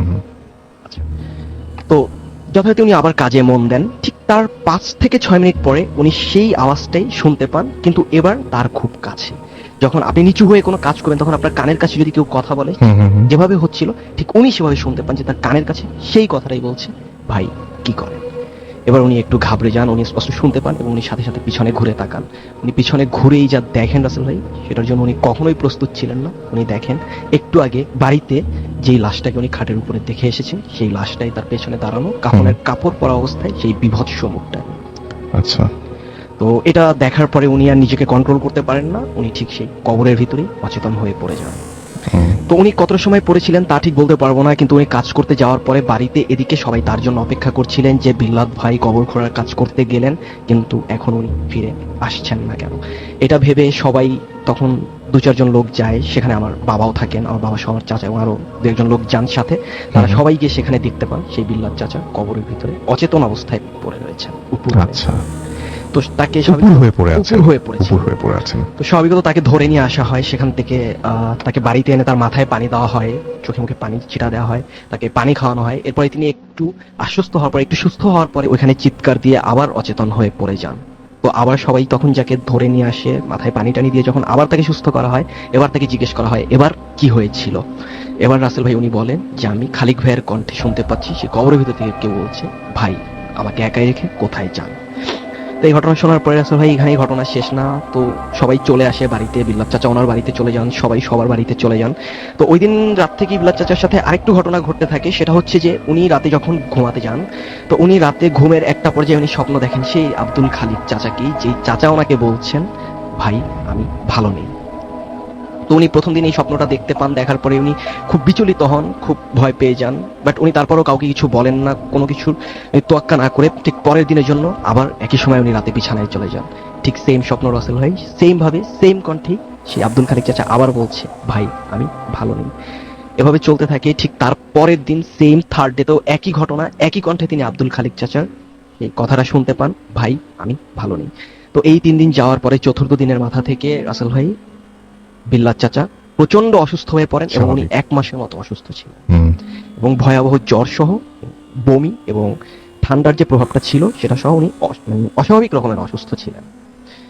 তো রাসেল ভাই এই ঘটনা শেষে উনি 1 মাস পরে একজন হুজুর, আমাদের পাশের গ্রামেরই মসজিদের হুজুরের ইমামের সাথে উনি হুজুরের সাথে ইমাম সাহেবের সাথে উনি কথা বলেন এই ব্যাপারগুলো নিয়ে। তিনি শুরু থেকেই ইমামকে সবকিছু খুলে বলেন এবং সবকিছু খুলে বলার পরে ইমাম এক পর্যায়ে বলে যেহেতু উনি আপনার স্বপ্নে এসে বলছে উনি ভালো নেই, তো আপনারা তার নামে একটি মিলাদ দিয়ে দিন এবং তার কবরটি তার আত্মীয় স্বজন কাছের মানুষদেরকে নিয়ে ভালো করে জিয়ারত করে একটি মিলাদ দিয়ে ফেলুন তার নামে এবং কিছু ফকির মিসকিনকে খাইয়ে দিন।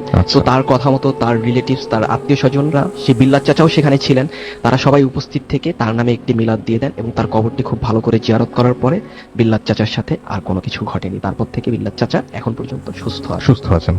এই ছিল আমার ঘটনা। থ্যাংক ইউ রাসেল ভাই। অনেক ধন্যবাদ আপনাকে আপনার ঘটনার জন্য এবং আশা করছি যে আপনাদের সবার ওনার যে ঘটনাটা উনি বললেন সেটা আশা করছি আপনাদের সবার ভালো লেগেছে।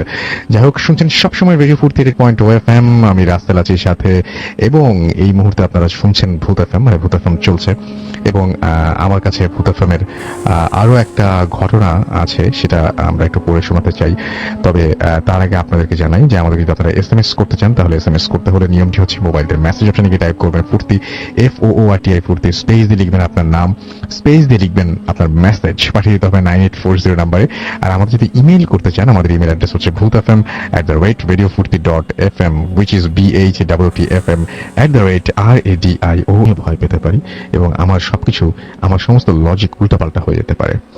আমি এখন যে ঘটনা যাব সেই ঘটনাটি আমাদের আরেকজন অতিথি, তিনি হচ্ছেন হাফেজ সাহেব, আমাদের যিনি রেগুলার আসেন, মঈনুদ্দিন, এবং তিনি সমস্যায় পড়লে মানুষের উপকার করেন এবং সমস্যার সমাধানও করতে চেষ্টা করেন, কিন্তু কখনো কখনো যেটা হয় সেটা হচ্ছে নিজের জীবনেও তার ভয়ঙ্কর পরিণতি চলে আসে এবং সেই ভয়ঙ্কর পরিণতি তাকে মেনে নিতে হয়, সেই ভয়ঙ্কর মুহূর্ত তাকে বরণ করতে হয়।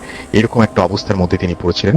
আমরা শুনবো তার কাছ থেকে কি ঘটেছিল তার সেই ঘটনাটি, এবং আশা করছি যে আপনাদের অনেক বেশি ভালো লাগবে। মঈনুদ্দিন ভাই, ওয়েলকাম ব্যাক, কেমন আছেন? আলহামদুলিল্লাহ ভালো। ওকে, সো আপনার ঘটনা আমরা শুনে ফেলি। আমি বেশ কতদিন আগে, 20-25 দিন আগে পাগলা গিয়েছিলাম বউবাজার দিকে। তো আমাদের এলাকাতে যে লোক আমাকে নিয়ে গেছিল ওর ভাগ্নির পরিস্থিতি খারাপ ছিল, তো সে আলম ভাই করে নাম। তো ওর ভাগ্নির যে অবস্থা, ও আমাকে বললো যে মেয়েটা ক্লাস 7-এ পড়ে, রাত্রে 2টা বাজলে জানলা খুলে জানলা 1 থেকে 1.5 ঘন্টা একা একা কথা বলে, এবং কথাগুলো ওর মা কিছুই বুঝতে পারে না, কথাগুলো সে বলতে থাকে, 1 থেকে 1.5 ঘন্টা কথা বলে, এবং সে সপ্তাহ জুড়ে প্রতিদিন ভারী খাবার কিছুই খায় না, ভাত রুটি কিছুই খায় না, শুধু তরল খাবার, দুধ জুস খাবে, পানি খাবে, শরবত খাবে, কিন্তু ভাত রুটিগুলো কিছুই খেতে পারে না। আবার যখন বকাঝকা দিলে, মারধর করলে যখন খায়, তখন ও বলে যে আমি মুরগ পোলাও খাবো। তখন তাকে যখন মুরগ পোলাও এনে দেওয়া হয়, তো 3-4 প্লেটের বেশি খেয়ে ফেলে, খুব বেশি অতিরিক্ত খেয়ে ফেলে। তখন ওর মা আবার চিন্তা করে যে এত খাবার কিভাবে খায় ও, একটা মেয়ে মানুষ এতগুলো খাবার কি করে খায়, তো চিন্তা করে। এবং ওর আরেকটা সমস্যা ছিল, ও কোনো মেয়ে মানুষ দেখতে পেতো না, ভালো লাগতো না ওর কাছে, অস্থিরতা লাগতো, কারোর কাছে কথা বলতো না, মা বোন ফুপি খালা কোনো মেয়েকেই ও সহ্য করতে পারতো না। ছেলেদের সাথে কথা বলতো, বাবা আঙ্কেল এদের সাথে, পুরুষদের সাথে ও ভালো কথা বলতো, কিন্তু মেয়ে দেখতে পারতো না। লেখাপড়া একেবারে বন্ধই ছিল, পড়তো না, এবং নীরব, খুব একা পছন্দ করতো। এরকম সমস্যার কারণবশত ওরা খুব টেনশন ফিল করছিল যে কি হইল। তো মামা যখন আমাকে নিয়ে গেছে পাগলায়, তো আমি গেছি। তো যখন আমি ওদের বাসায় বসি, তো দরজাটা বন্ধ করে দেয়, আসে না। তো আমি বলছি ঠিক আছে একটু বসি, দেখি কি করে আসা যায়। তো আমি প্রায় অনেকক্ষণ অপেক্ষা করলাম, 1-1.5 ঘন্টা অপেক্ষা করার পর ও যখন ঘর থেকে বাহির হয়ে আসলো, ওকে এত সুন্দর করে সাজগোজ করে আসলো যেন ওকে আমরা দেখতে গেছিলাম, এমন পরিস্থিতি। খুব সাজসজ্জা করে, এবং হাতের মধ্যে শরবত, কিছু খাবার রেতে করে নিয়ে আসতেছিল। তো যখন আসতেছিল আমি ওর দিকটা লক্ষ্য করলাম, ও হাঁটার সময় নুপুরের শব্দ পাই, খুব সুন্দর নুপুরের শব্দ আসে, এবং ও যখন কাছে আসে আমি রজনীগন্ধা ফুলের সুবাস পাই, খুব সুন্দর খুশবু গ্রামে ভরে গেছে। এবং ও যখন চলে আসতেছিল আমাদের এই রুমটাতে, বারান্দার মধ্যে বেসিং ছিল, একটা গ্লাস ছিল বেসিং এর উপর, সবাইকে দেখা যায় কিন্তু মেয়েটাকে দেখা যাচ্ছে না গ্লাসটাতে। তখন আমার কাছে খুব সন্দেহ হয়, যেহেতু মানুষ, ওকে গ্লাসে কেন দেখা যাচ্ছে না, এবং ও নুপুরের শব্দ, পায়ে তো নুপুর নেই, পায়ে নুপুরের শব্দ আসে কি করে। এবং ও যখন আসলো রজনীগন্ধা ফুলের গ্রানে ভরে গেল, তখন আমি ভাবলাম যে অবশ্যই তাহলে এটা কোনো জিনের আসর।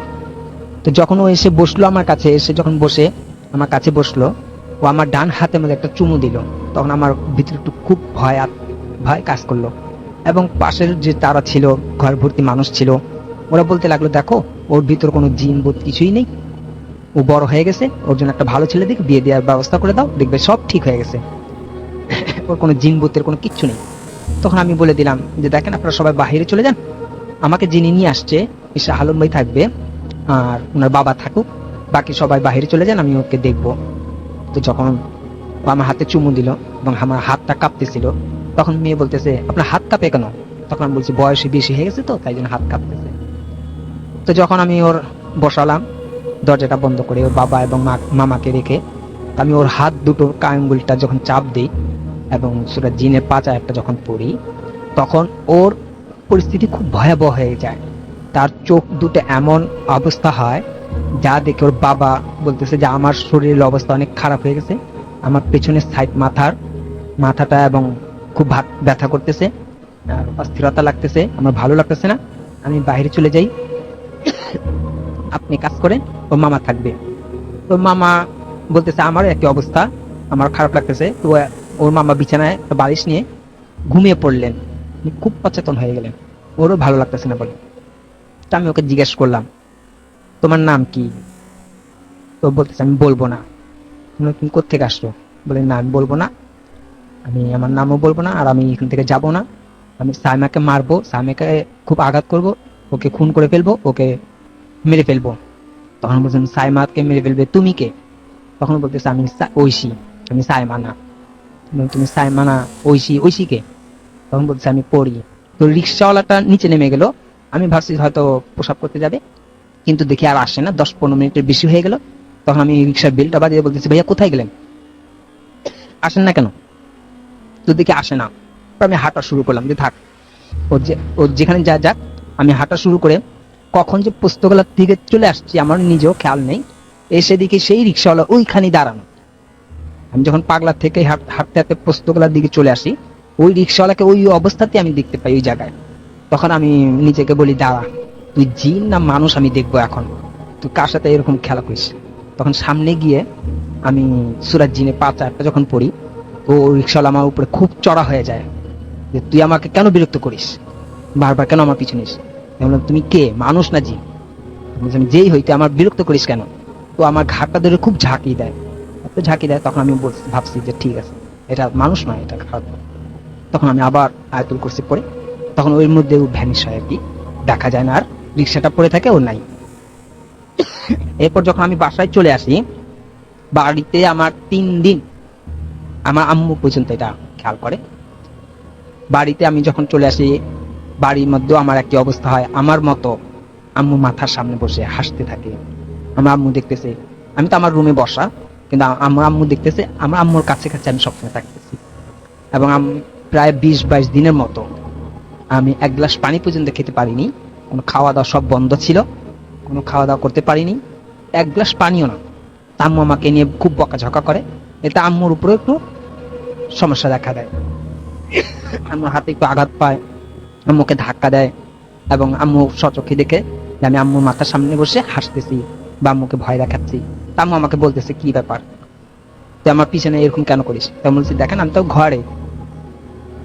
পরে আম্মু দেখতেছে যে হ্যাঁ আমি তো ঘরেই, কিন্তু আমার মতো পুরো আমার ঠিক এরকম এরকম আম্মুর সাথে খেলা করে। তো আমি বলছি ঠিক আছে, আজকের থেকে আর হবে না, আমি দেখতেছি। তখন আমি রাতে বসে জানিয়ে দিই যে দেখো, আমার সাথে কোনো সমস্যা করো না, সাইমাকে তুমি রিটার্ন দিয়ে দাও, সাইমাকে কোনো ক্ষতি করবে না, তোমার জায়গায় তুমি চলে যাও, আমি তোমাকে আটকে রাখবো, তোমাকে সমস্যা করে ফেলবো। তো এখন আলহামদুলিল্লাহ ভালো আছি, আম্মু খুব ভালো আছে, কোনো সমস্যা এখন দেখা দিতেছে না, মোটামুটি ভালোর দিকে আমি। ওকে, থ্যাংক ইউ ভেরি মাচ আপনার ঘটনার জন্য। আমি দেখতে পাচ্ছি আমাদেরকে আক্তার হোসেন এসএমএস করেছেন এবং আমাদেরকে দেখতে পাচ্ছি সুচল এসএমএস করেছেন। আচ্ছা, আমরা এসএমএস পরে পড়ি।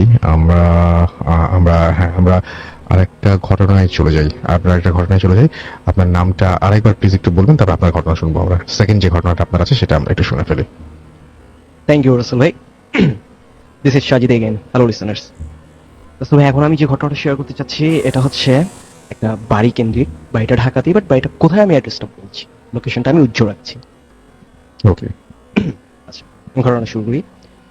তো রাসেল ভাই, এই বাড়িটা হচ্ছে অনেক পুরাতন বলতে এটা 1960s, হ্যাঁ 1960 সালের দিকের বাড়ি তৈরি করা এটা।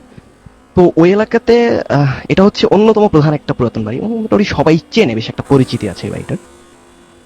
তো ওই বাড়িটাতে কিছু প্রবলেম আছে, স্টিল নাও এখনো হচ্ছে প্রবলেমগুলা। তো ওই বাড়িটায় যে ধরনের প্রবলেমগুলো হয় বা যারা ফেস করছে ওইখানে, আমি নিজে তার একজন সাক্ষী, আমি নিজে ফেস করছি, প্লাস আমি সহ আরো বেশ কিছু মানুষ ওই বাড়িটাতে অনেক কিছু ফেস করছে, অনেক কিছু নোটিস করতে পারছে তারা। তো আসলে ওই বাড়িটাতে ঘটে যাওয়া কিছু ঘটনা আমি শেয়ার করছি, এখন খণ্ডকালীন ভাবে একটু শেয়ার করছি। তো আসলে ভাই, আমার নিজের সাথে ঘটে যাওয়া যে ঘটনাটা, ওই বাড়িতে প্রথম সে ঘটনাটা ঘটে 2014 সালে। 2014 সালে আমি সেই বাড়িটাতে যাই। তো ওটা হচ্ছে আমার ফ্রেন্ডের বাসা। তো আমি আমার ফ্রেন্ডের বাসার নিচে গিয়ে আমি আমার ফ্রেন্ডকে কল করি, আমার ফ্রেন্ড ফোন পিক করে বলে যে ঠিক আছে আমি উপরে আছি, তুমি উপরে চলে আসো।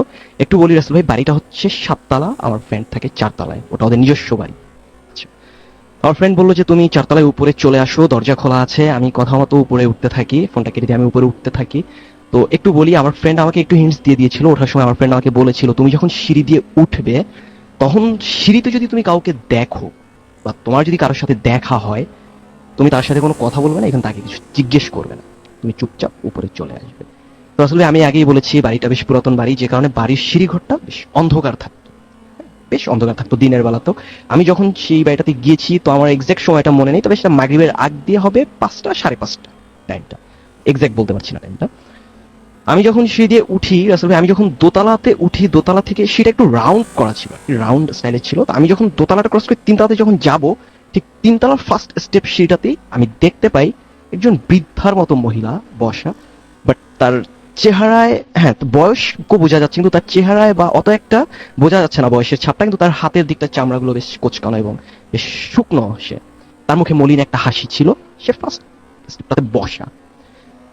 তো আমি যখন তাকে ক্রস করতে যাব, তখন আমি তার দিকে আরেকবার খেয়াল করলাম, স্টিল সে তখনও বসা। বাট আমি তখনই আমার ফ্রেন্ডের জিনিসটা আমার মাথায় আসলো।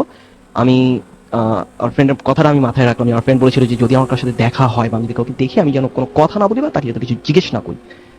তো যথারীতি আমি তাকে পাশ কাটিয়ে চলে যাচ্ছিলাম। আমি যখন 3তলা থেকে 4তলাতে যখন ফার্স্ট স্টেপে সিঁড়িটাতে পা দিব, তখন দেখলাম যে আমার ফ্রেন্ড সিঁড়িতে দাঁড়ানো। তার হাতে মোবাইলের ফ্ল্যাশ লাইটটা জ্বালানো ছিল। তা আমি আমার ফ্রেন্ডকে সাথে সাথে জিজ্ঞেস করলাম যে আমি তো নিচের সিঁড়িতে কেউ ঠিক ইমিডিয়েট নিচের সিঁড়িটাতে আমি কেউ একজনকে বসা দেখলাম, বৃদ্ধার মতো কেউ একজনকে বসা দেখলাম। আমার ফ্রেন্ড বললো যে চোখের ভুল। সে বললো যে এটা আমার চোখের ভুল, আমার ভ্রম হয়েছে, আমি কাউকে ওখানে দেখিনি। আমি জোর করে বললাম যে ট্রাস্ট মি, আমি দেখেছি তাকে, আমি তাকে দেখেছি। সে বললো যে না, আমি বলছি ভুল, তুমি কাউকে দেখোনি। আমি বললাম যে বিলিভ মি, তুমি চলো আমার সাথে, সে এখনো আছে। স্টিল আমি তাকে 1 মিনিট আগে দেখে এসেছি, তুমি চলো আমার সাথে, সে এখনো আছে। বাট আমার ফ্রেন্ড বললো যে ওকে ফাইন, দেখতে হবে না, তুমি আমার সাথে চলো, আমি জানি কে বসা। আমি সাথে সাথে জিজ্ঞেস করলাম কে উনি। তো বললো যে বাসায় চল, পরে বলছি। তো আসলে আমি যথারীতি বাসায় চলে আসলাম, ওর রুমে ঢুকলাম। তখন আমি ওকে জিজ্ঞেস করলাম যে আসলে উনি কে। তখন ও আমাকে কিছু অবাক করা ইনফরমেশন দিল, যেগুলো আমি শুনলাম। ইনফরমেশনটা আমাকে দিচ্ছে যে ওর কথা মতো ওদের এই বাড়িটাতে স্টিল নাও 6 জন পরি, 1 জন জিন আছে, স্টিল নাও এখন পর্যন্ত। তো যথারীতি আমার চোখ কপালে, একটু ভয় পেয়ে গেলাম। একটু ভয়টা পাওয়াটাই স্বাভাবিক, কারণ আমি কেউ একজনকে দেখলাম। তো তখন সে আমাকে একটু বললো যে তুমি যার সাথে দেখা হয়েছে, তুমি যাকে দেখেছো, ইনি এই 6 জনেরই একজন। তো বুঝতেই পারছেন আমার ভয়ের সীমাটা কোথায়। তো ওই ছিল ঘটনা। তো এই ঘটনার পর্যায়ে ও এক পর্যায়ে আমাকে বললো যে পরিদিন নিয়ে কিছু, সে আমাকে কথা বললো যে ওর রুমটাতে আসলে ও একাই থাকে। ও যখন বাসায় থাকে না, ভার্সিটি থাকে বা বাইরে যখন সে থাকে, ওর রুমের ডোরটা লক করে যায়, পার্সোনাল রুমের ডোরটা লক করে যায়। বাট ও যখন বাহির থেকে আসে, ও আসার পরে ওর রুমের দরজার বাহিরে ও যখন লকটা খুলতে যাবে, তখনই ও শুনতে পায় যে বাহিরে 5-6 জন মানুষের মতো, 5-6 জন মানুষের মতো কেউ ভেতরে কথা বলছেন, তারা হাঁটাহাঁটি করছেন। ও কথা শুনতে পায়, যে আপনি জানেন যে 5-6 জন মানুষ এক জায়গাতে কথা বললে কেমন একটা গুম গুম আওয়াজ হয় বা মানুষের এটা বোঝা যায়। বাট ও শুনতে পাচ্ছে কথা বলছে, কিন্তু তাদের কথার ভাষাগুলোর কাছে ক্লিয়ার না। তো ও তড়িঘড়ি করে রুমের লকটা খোলে। ও যখন রুমে ঢোকে, বাট ও কাউকে দেখতে পায় না, ও কাউকেই দেখতে পায় না। ও রুমের সব জায়গাতে সার্চ করে, ইভেন ওর রুমের অ্যাটাচড যে ওয়াশরুমটা আছে সেটা খুলে দেখে, সার্চ করে, বাট সেখানেও কেউ নাই, কোথাও কেউ নাই। কিন্তু ও হঠাৎ করে এক পর্যায়ে ওর মেঝেতেই ওর চোখটা যায়, ওর মেঝের দিকে ওর চোখটা পড়ে। তখন ও মেঝেতে দেখতে পায় কিছু পায়ের ছাপ। লাইক আপনি যদি কোনো ফ্লোরের উপর দিয়ে ভেজা পানি হাঁটেন, যে পানির একটা ছাপ পড়ে থাকে, সেরকম ছাপ, পায়ের ছাপ। বাট সেই পায়ের ছাপগুলো কোনো স্বাভাবিক মানুষের পায়ের ছাপের মতো না। সেই পায়ের ছাপগুলো ছিল স্বাভাবিক মানুষের পায়ের তুলনায় অনেক বড়, অনেক বড়। আর আরেকটু বলে রাখি, ও যখন বাহিরে থাকে, তখন ও বাহিরে যখন ওর রুমটা রেখে যায় যেভাবে, তো ও যখন বাসায় ফিরে আসে, ও টোটালি দেখে রুমের পরিবেশটা টোটালি চেঞ্জ। ও যেভাবে রেখে যায় ওভাবে ও কোনো কিছুই পায় না। একটু এলোমেলো থাকলে এসে দেখে ঘরটা গোছানো, কেউ নিজের হাতে গুছিয়ে রেখেছে। ও আমাকে যেটা বলেছে, এরকম হয় যে ও ল্যাপটপটা বেডে রেখে যায়, কিন্তু ও এসে দেখতে পায় ল্যাপটপটা টেবিলের উপরে রাখা। বা মাঝে মধ্যে এরকম দেখে ফ্রিজের ডোর ওপেন করা, হ্যাঁ, জানালা বন্ধ থাকলে সেই জানালাটা এসে ওপেন পায়, জানালার পর্দাগুলো সরানো থাকে, এরকম অনেক কিছু করতে থাকে। তো এই ছিল একটা স্টোরি। আর আরেকটা স্টোরি আছে, খণ্ডকালীন বলছি ঘটনাগুলো। এবার যেটা বলছি এটাও নিজের সাথে ঘটে যাওয়া, ওর সাথে প্লাস ওর গার্লফ্রেন্ড, একটা রিলেশন আছে, অ্যাফেয়ার আছে, ওর গার্লফ্রেন্ড, দুজনের সাথে ঘটে যায় এই ঘটনাটা। তো আসলে ভাই এই ঘটনাটা ঘটে 2013-র দিকে। ও আমাকে যেটা বলে, হ্যাঁ 2013-র দিকে। ও এক্সাক্ট মাসটা বা দিনটাও বলতে পারি না, ওর হচ্ছে 2013-র দিকে, ওর টোটাল মনে নাই এক্সাক্টটা। ওর গার্লফ্রেন্ড, ওরা ঠিক মাগরিবের সময়ের আগের দিকটাতে, আমরা যেটা 3 সন্ধ্যা বলি, যে সন্ধ্যা হয়ে আসছে, প্রায় অন্ধকার নেমে এসেছে, কিন্তু মাগরিবের আজানটা দেয়নি যে সময়টা, ওই সময়টাতে ও এবং ওর গার্লফ্রেন্ড ওদের ছাদের পূর্ব কর্নার, একেবারে পূর্ব সাইডে একটা কর্নার আছে, ওখানে কিছু ফুলের টব রাখা আছে, ওই জায়গাটা দাঁড়িয়ে ওরা কথা বলছিল। তো কথা বলার এক পর্যায়ে ওরা দুজনই দেখতে পাইছে, দুজনই দেখে, যে হঠাৎ করেই দেখে, ওইখানে আসলে আসার কথা না ওখানে, বা থাকার কথা না, কিন্তু দেখা যায়, এটাই হচ্ছে অবাক করার ব্যাপার, যে দেখা যায় যে ওদের সামনে 6টা কালো বিড়াল বসা, লাইন ধরে একদম একদম লাইন ধরে এক সিরিয়ালে বসা, লাইন ধরে। এবং প্রত্যেকটা বিড়ালই কুচকুচে কালো, এবং তাদের চোখগুলো রক্ত লাল, এবং তাদের দৃষ্টি তাকানোর ভাবভঙ্গিটা ছিল এরকম যে ওরা বিরক্ত, ওরা খুব রাগ, কোনো একটা বিষয় ওদের খুব ক্ষোভ, খুব আছে। আচ্ছা, ওকে। জিনিসটা ওরা দেখতে পায়। তো জিনিসটা ওরা, আমার ফ্রেন্ড যেটা আমাকে শেয়ার করলো, যে আমাকে বললো যে ওরা জিনিসটা খুব বেশি দেখতে পায় না, 15 সেকেন্ডের মতো ওদের চোখের সামনে বিড়ালগুলো ছিল, ওরা ওই জিনিসটার দিকেই খেয়াল রাখে, বিড়ালগুলোর দিকেই খেয়াল রাখে, জাস্ট ওদের চোখের সামনে ওরা 15 থেকে একটু বেশি হবে সেকেন্ডসের মধ্যে বিড়ালগুলো নাই, সেখানে কোনো বেড়ালই নাই। ওরা পুরোটা ছাদ সার্চ করে, কোনো বেড়াল ওরা দেখতে পায় না, কোনো বেড়ালের কোনো অস্তিত্বই নাই ছাদে। এটা দেখার পরে ওর মনে পড়ে যে ওদের একটু প্রবলেম আছে বা বাসাতে একটু সমস্যা আছে। তো ওর গার্লফ্রেন্ডকে নিয়ে তড়িঘড়ি করে নেমে আসে, যে সময়টা খারাপ, আমাদের এখন থাকাটা উচিত হবে না, চলো আমরা চলে যাই। তো ওরা নিচে চলে আসে। রাসেল ভাই ওইখানেই ঘটনাটা শেষ না, এরপরে যেটা ঘটে যে আমার ফ্রেন্ড যেটা বলে, সেদিনের পর থেকেই আমার ফ্রেন্ডের যে গার্লফ্রেন্ড ও ভয়াবহভাবে অসুস্থ হয়। ঠিক সেদিন রাত থেকে শুরু করে তার পরবর্তী 31 দিন পর্যন্ত ওর গার্লফ্রেন্ডের ভয়াবহ জ্বর থাকে, ভয়াবহ জ্বর থাকে। একটু বলে আমি একটু মিস্টেক করে গেছি, যে ঘটনাটা যেদিন ঘটে, ওই যে বেরোলোর যেদিন দেখতে পায়, সেদিন রাতে ঘুমানোর পরে সকালবেলা যখন ওর গার্লফ্রেন্ড ঘুম থেকে ওঠে, সে দেখে তার প্রচন্ড শরীর ব্যথা, সে বেড থেকে উঠতে পারতেছে না, বাট সে খুব কষ্ট করে তার ওয়াশরুমে যায়, এবং ওয়াশরুমে গিয়ে সে ঢুকতেই, ওয়াশরুমের ডোরটা খুলতেই লুকিং গ্লাসটা, সে লুকিং গ্লাসে দেখতে পায় নিজেকে তার কাঁধে, তার বাহুতে, তার হাতের কবজির কাছটাতে, এবং হাতের কবজির কাছটাতে, বাহুতে, কাঁধে, মাথার পেছনের দিকে প্রচন্ড রকমের তীক্ষ্ণভাবে কোনো হিংস্র জন্তুর আঁচড়, খামচি দিলে যেভাবে একটা দাগ হয়ে যায়, সেরকম একটা দাগ প্রত্যেকটা জায়গাতে, এবং দাগগুলো খুব তাজা, মনে হয় যেন তাকে এই মাত্র দেয়া হয়েছে। হ্যাঁ। রিসেন্টলি দেওয়া হয়েছে। হুম। তো এরপর থেকে সে অসুস্থ হয়ে যায়। আমি যেটা বলছিলাম যে 31 দিন ভয়াবহ জ্বর, তাকে ডাক্তার দেখানো হয়, বাট কিছুতেই কিছু না। অনেক ডাক্তার দেখানো হয়, অনেক ভালো ভালো ডাক্তার দেখানো হয়, বাট কিছুতেই কিছু হচ্ছিল না। ঠিক 31 দিন পরে সে মানে সুস্থ হয়ে যায়, তার আর কোনো প্রবলেম হয় না, তাকে কোথাও যেতে হয়নি, কিছুই করতে হয়নি। ঠিক 31 দিন জ্বরটা স্টে করেছিল। তো আসলে ভাই আরেকটা ঘটনা আছে, একটু বলি, যেহেতু খণ্ডকালীন ঘটনাগুলো বলছি। আচ্ছা, এবার- এই ঘটনা বলার আগে আমার একটা ছোট ব্রেক নিতে হবে, এবং ব্রেকের পরে আমরা আবারও ফিরে আসবো, কিছু করার নেই। এবং ব্রেকের পরে আমরা এই ঘটনার যে লাস্টের যে আরেকটা খণ্ডকালীন আরেকটা ওয়েলকাম ব্যাক। শুনছিলাম সাজিদের কাছে ঘটনা, এবং আমরা কোনো কথা না বলে সরাসরি ঘটনার পরের অংশে চলে যাই। জি। থ্যাংক ইউ রাসেল ভাই। Hello listeners, this is Sajid again. এখন আমি আমার ঘটনার শেষ পার্টটা বলছি রাসেল ভাই। জি। তো এখন যে ঘটনার শেষ পার্টটা বলছি, এটাও আমার নিজের সাথেই ঘটে যাওয়া, তো ওই বাসাতেই। তো আসলে আমি ওই বাসাটাতে পরবর্তীতে গিয়েছিলাম, আবার সেটা আমাকে কাজেই যেতে হয়েছিল, একটা কাজের কারণে আমাকে সেই বাসাটাতে যেতে হয়েছিল। তো এবার আমি যখন সেই বাসাটায় যাই, তখন আমি বাসাটায় 6:30টার দিকে চলে যাই। আমার ফ্রেন্ড ছিল বাসায়, তো বরাবর মতো বাসায় উঠে যাই, ওর সাথে আড্ডা দিই।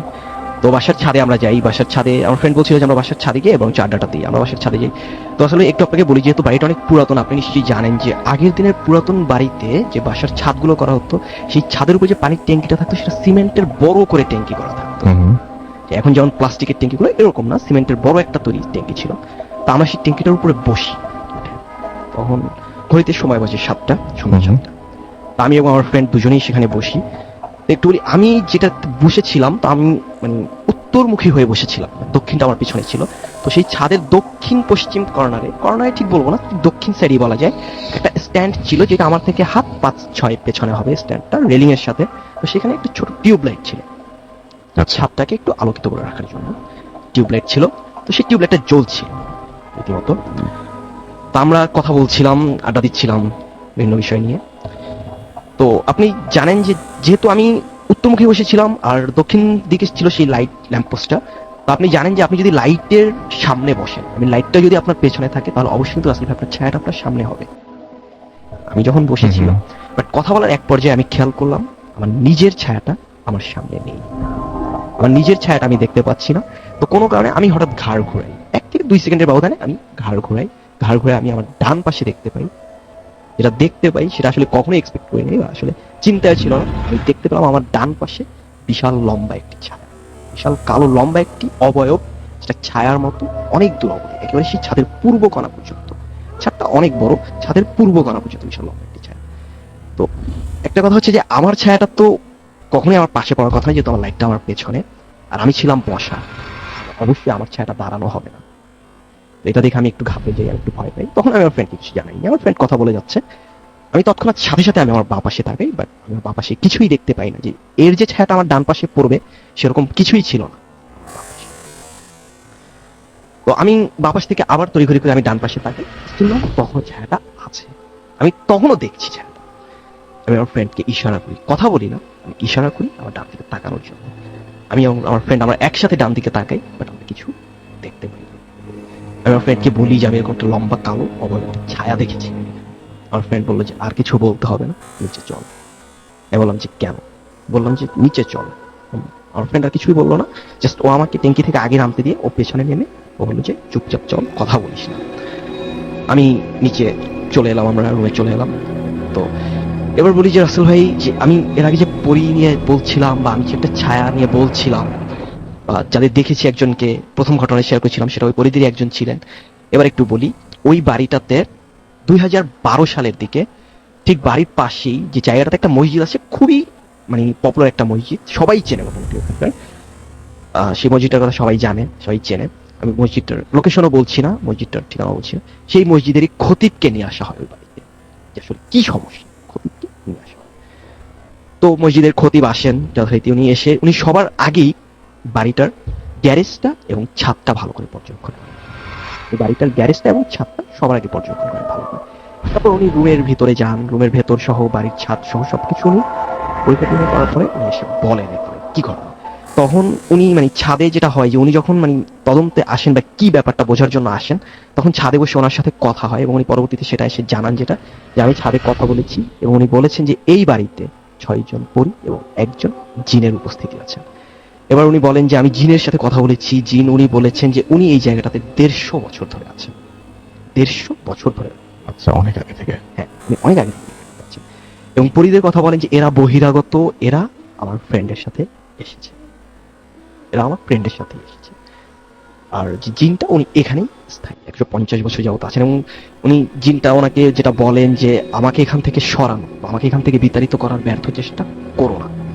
এই বাড়ি 7 তালা কেন, এই বাড়ি যদি 1000 তালাও করা হয় আমি তার উপরেও থাকবো। আর সবচেয়ে বড় কথা হচ্ছে আমি তো কারো এখানে ক্ষতি করছি না, আমার দ্বারা কারো কোনো ক্ষতি হচ্ছে না। আমি এই জায়গাটাতে নামাজ পড়ি নিয়মিত, আমি কোরআন তেলাওয়াত করি, কেন আমাকে এখান থেকে তাড়ানোর চেষ্টা করা হচ্ছে, উনি প্রশ্ন রেখেছেন। তো তো ওই জিনের সম্পর্কে আরেকটু বলি যে ব্যাপারটা হচ্ছে যে আমার ফ্রেন্ড ওরা সবসময় যেটা দেখতো যে পরবর্তীতে যে ঘটনাগুলো ঘটতো, যে ওরা দুপুরের টাইমে বা সন্ধ্যার টাইমে বা অনেক রাতে বা খুবই ভোরবেলায় ওরা শুনতে পেত যে বাড়ির ছাদের ওই জায়গাটা থেকে কেউ খুব সুমধুর সুরে কোরআন তেলাওয়াত করছে। অনেক ধন্যবাদ আপনাকে। আপনার কাছে আবারও ফিরে আসবো আমরা। আমি আবার চলে যাচ্ছি হাফিজ নাইনুদ্দিন ভাইয়ের কাছে, একটা কোয়েশ্চেন করবো তার কাছে আমি। এবং আচ্ছা, ওখানে মনে হয় বলতে পারবেন। কোয়েশ্চেনটা হচ্ছে এরকম ধরনের যে যখন আপনি দেখেন যে কোনো একটা কাজ করতে গিয়ে বিপদটা আপনার উপরেই উল্টে চলে এসেছে, তখন সেখান থেকে পরিত্রাণ পাওয়া পেতে তো অনেক কষ্ট হয়, অনেক কিছু করতে হয়, অনেক কিছু করতে হয় আমাকে। এবং সবসময় মানে কি বলবো, যে এবার আপনি মনে হয় মোটামুটি প্রতিজ্ঞাই করেছিলেন যে আর কোনোদিন এই কাজ করবেন না। এবার আমি পুরো নিজের উপরে ইয়া করেছি যে আর কখনো জিম ছাড়ানোর কাজে যাবো না। এরপর আজকে আবার ফোন আসছে যে আমাকে ফরিদপুর যেতে হবে, ফরিদপুরে এরকম একজনের উপর পরিস্থিতি খুব ভয়াবহ খারাপ। তোকে আমি বলে দিচ্ছি ঠিক আছে আইসেন। সাধারণত কেন আপনাদের এরকম আক্রমণটা কেন হয়? আক্রমণ কিসের জন্য হয়? ওরা তো আমাদের শত্রু হয়ে যায়। আমরা যখন ওদেরকে তাড়াই, ওদের ইচ্ছে যে আমি যাকে পছন্দ করেছি বা আমার এই জায়গাটা পছন্দ হয়েছে বা আমি মানুষের সাথে বসবাস করব, এর মধ্যে আমরা যদি তাকে তাড়িয়ে দিই, তখন আমাদের সাথে ওরা খুব রাগ হয়ে যায় যে আমাকে তাড়াতে পারবা না, আমি থাকবোই। তো কিন্তু মানুষের তো সমস্যা হয়ে যায়, এগুলো মানুষ তো বিপদ পড়ে যায় অবশ্যই। তো ওরা আমাদের শত্রু হয়ে যায়। এই জন্য আমাকেও খুব প্রায় এরকম আজকে শুধু নয়, এরকম আমি খুব কষ্ট পেয়েছি, একেবারে আমার জন্য খুব সমস্যা হয়ে দাঁড়িয়ে যায়। ওকে, অনেক ধন্যবাদ আপনাকে। তারপরেও কষ্ট করে এসেছেন এবং আপনি বেশ অসুস্থ ছিলেন। কতদিন অসুস্থ ছিলেন বললেন যেন আরেকবার? প্রায় 25 দিনের মতো। 25 দিনের মতো অসুস্থ ছিলেন। একেবারে ইন্টারনেট খাওয়া দাওয়া সব বন্ধ ছিল। জি জি। সব বন্ধ। এবং এখনো পর্যন্ত আপনি মোটামুটি এখন তো সুস্থ নাকি? এখন এখন মোটামুটি আলহামদুলিল্লাহ ভালো আছেন। থ্যাংক ইউ ভেরি মাচ আমাদের সঙ্গে থাকার জন্য। আপনাকে অনেক অনেক ধন্যবাদ, কষ্ট করে তারপরে এসেছেন, এই জন্য আপনাকে ধন্যবাদ। এবং আমি আপনার মানে যখন কল দেখি তখন আমি বুঝতে পেরেছিলাম যে আপনার কাছে কোনো একটা ঘটনা ঘটেছে নিশ্চয়ই, এবং আমি জানতাম না যে এত ভয়াবহ অবস্থা। আমরা আরেকবার সাজিদের কাছে যাবো, তার লাস্ট যে স্টোরিটা আছে সেই স্টোরিটা শুনবো, কারণ আমাদের নতুন অতিথি নিয়ে আসতে হবে। আপনার লাস্ট স্টোরিটা প্লিজ একটু ছোট্ট করে আমাদের যদি বলতেন। একটু ছোট করে বলতে হবে না? Hello listeners, this is Sajid again. জি। তো রাসেল ভাই, এখন যে ঘটনাটা শেয়ার করছি এটা অবশ্য আমার নিজের সাথেই ঘটে যায় একটি ঘটনা। তো ঘটনাটি ঘটে 2012 সালের জুন মাসে। তো ঘটনাটি ঘটে বরিশালের কোনো একটি প্রত্যন্ত গ্রামে। আমি সেই গ্রামে গিয়েছিলাম আমার কাজিনের বিয়ে উপলক্ষে। হ্যাঁ, প্রত্যন্ত বলতে খুবই ব্যাকওয়ার্ড গ্রামটা। তো সেটা নিলাম চলে যাওয়ার জন্য। এবার বিড়ালটা ডান পাশ থেকে আমার বাঁ পাশে চলে গেল। এবার আমি ভয় পেয়ে গেলাম, আসলেই ভয় পেয়ে গেলাম।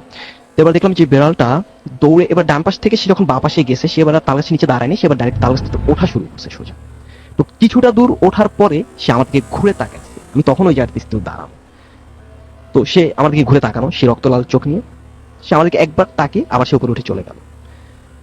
তাই ভাবলাম যে চলে গেছে, এবার আমি স্টেপ নিলাম চলে যাওয়ার জন্য। ঠিক যখন আমি স্টেপ নিতে যাব, তখনই আমি যে জিনিসটা দেখলাম সেটা দেখার জন্য আমি কখনোই প্রস্তুত ছিলাম না। আমি দেখলাম যে তাল গাছ থেকে মানুষের মতো কেউ একজন সাদা কাপড় দিয়ে মোড়ানো, মাথার দিকে সাদা লম্বা ঘোমটার মতো টানা, সে তাল গাছ থেকে নামছে উল্টো ভাবে।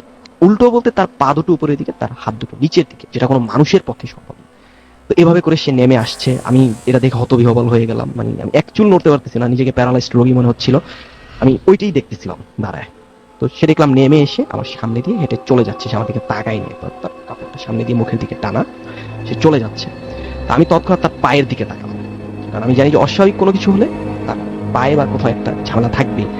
আমি তার পায়ের দিকে চোখ দিলাম, তার পায়ের দিকে চোখ দিয়ে আমি যেটা দেখলাম, তখন আমি বুঝে গেলাম যে আমি খুব খারাপ কিছু একটা মুখোমুখি হয়ে গেছি। আচ্ছা, তো আমি যখন তার পায়ের দিকে তাকালাম, তার পাটা দেখলাম কোনো স্বাভাবিক মানুষের মতো না। তার পায়ের গোড়ালিটা সামনে এবং তার পায়ের পাতাটা পেছন দিকে। তখন আপনি বুঝতে পারলেন যে এর মধ্যে নিশ্চয়ই কোনো একটা ঝামেলা আছে, এবং সেদিন আপনি নিশ্চয়ই প্রচন্ড ভয় পেয়েছিলেন। হ্যাঁ, সেটা তো নিঃসন্দেহে বলতে ওকে, অনেক ধন্যবাদ আপনাকে আপনার লাস্ট ঘটনাটার জন্য। Thank you very much. আরো অনেক ঘটনা আপনার কাছে হয়তো শোনা যেত, অন্য কোনো দিন শুনবো আমরা। যাই হোক, আমরা চলে যাব আমাদের সেকেন্ড রাউন্ডের প্রথম অতিথির কাছে, এবং আপনার নামটা প্লিজ একটু বলবেন, তারপর আপনি জানাবেন যে আপনি কোথা থেকে এসেছেন।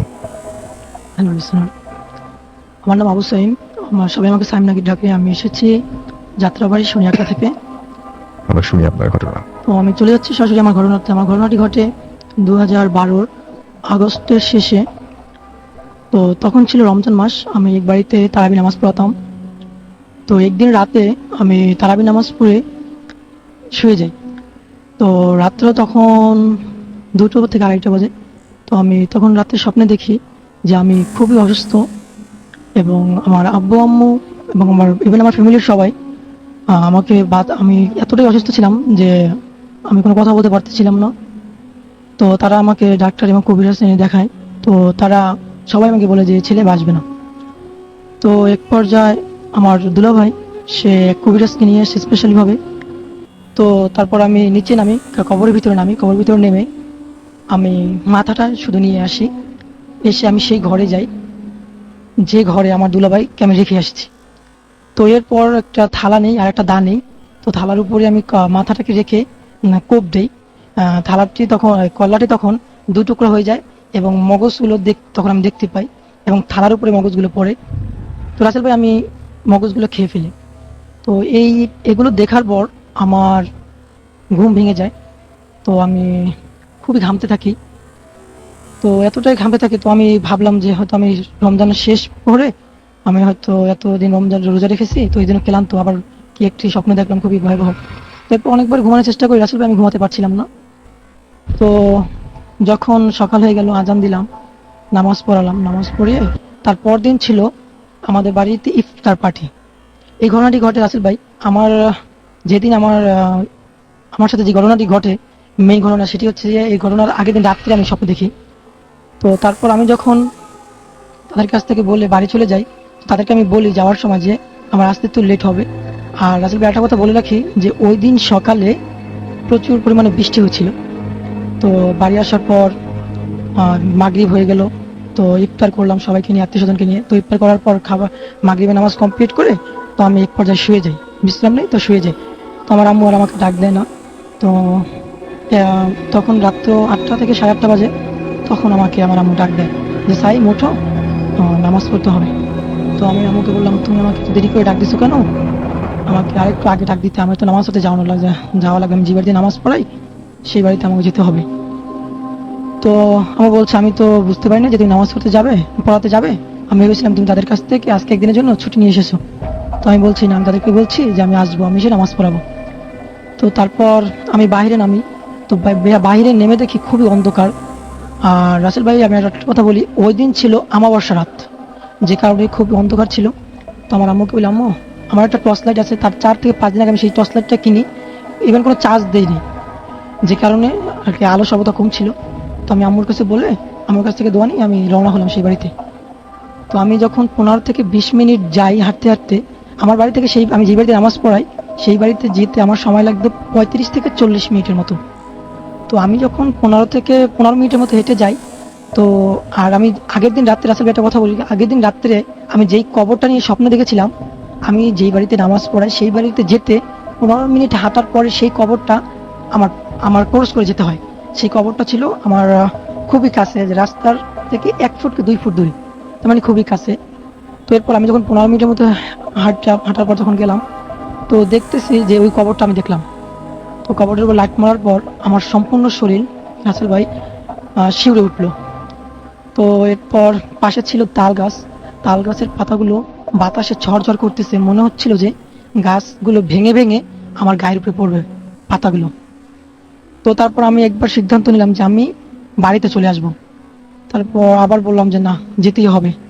তো তারপর আমি আগাই। তো একটু আগাতেই শাকও বাজে গেলে। তো এরপর আমি যখন আগালাম সামনে, 2 থেকে 3 সেকেন্ডের মধ্যে আমি দেখি আমার মাথার টুপিটা মাটিতে পড়ে যায়। আর সঙ্গে সঙ্গে আমি বিসমিল্লাহ বলে পিছনে তাকিয়ে টুপিটা উঠে তাকিয়ে দেখি যে কিচ্ছু না আমার পিছনে। আমি কার সাথে তখন কথা বললাম তা কিচ্ছু না, শুধু একটা ছোট্ট একটা বাতাস এসে আমাকে জড়িয়ে ধরলো। আমি কাঁপতে কাঁপতে মাটিতে বসে পড়লাম এবং আমি তখন হাত দিয়ে, রাসেল ভাই, এইভাবে হাত দিয়ে যে বটগাছটা সামনে, বটগাছটা পর্যন্ত ক্রস করলাম।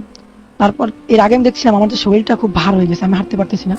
তো আমি বসে বসেই তাল গাছটা পার হয়ে বটগাছটা পার হলাম। তো পার হওয়ার পর দেখতেছি আমি খুব রিল্যাক্স বোধ করতেছি এবং খুব হালকা হয়ে গেলাম। তখন আমি দৌড় দিয়ে আমি যেই বাড়িতে নামাজ পড়াই, আমি সেই বাড়িতে গিয়ে পৌঁছাই এবং পৌঁছে সেই বাড়ির উঠানে গিয়ে আমি একটা চিৎকার করে আমি জায়গায় সেন্সলেস হয়ে পড়ে যাই। তো তারপর তারা ঘর থেকে নেমে এসে আমাকে আর কি করলো আমার মনে নেই।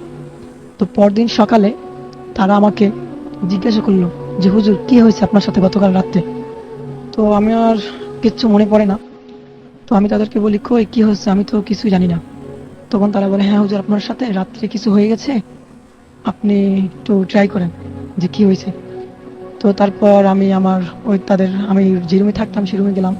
যাওয়ার পর টুপিটা এবং পাঞ্জাবিটা নেই। তারপর দেখি সেগুলোতে কাদা মাখা। তো ওগুলো দেখে আমার সবকিছু কথাগুলো মনে পড়ে যায়, রাত্রে আমার সাথে কি ঘটেছে সেগুলো। তারপর আমি এই কথাগুলো তাদের কাছে বলি। বলার পর সেই বাড়ির একজন আমাকে বলে যে হুজুর, ভয় পাওয়ার কিছু নেই, এটা একটা আশ্রা জাতীয় জিন, এটা মানুষকে ক্ষতি করে না, এটা অনেক সময় মানুষের সাথে দেখা হয়, ইনি ক্ষতি করে না। অনেক ধন্যবাদ আপনাকে আপনার ঘটনার জন্য। আমরা চলে যাব আমাদের সর্বশেষ অতিথির কাছে। আপনার নামটা প্লিজ একটু বলবেন, তারপর আপনি বলবেন যে আপনি কোথা থেকে এসেছেন। Hello listeners, I am Asif Farnami from Bonasri Rampura. ওকে, চলে যাই আপনার ঘটনায়। রাসেল ভাই, স্টোরিটা লাস্ট ইয়ার এপ্রিলের দিকে। আমি ক্লাস করে বাসা আসার পরে ঘুমিয়ে পড়ছিলাম। ওই দিন সকালবেলা আমি 4টার দিকে ঘুম থেকে উঠে ক্লাসে চলে যাই। সো আমার টায়ার লাগতেছিল দেখে আমি ঘুমিয়ে পড়ি। আচ্ছা, আর একটা ব্যাপার, আমার অল টাইমে একটা হ্যাবিট যে আমি আমার রুমের পর্দাগুলো তারপর দরজাগুলো লক করে ঘুমাইতাম।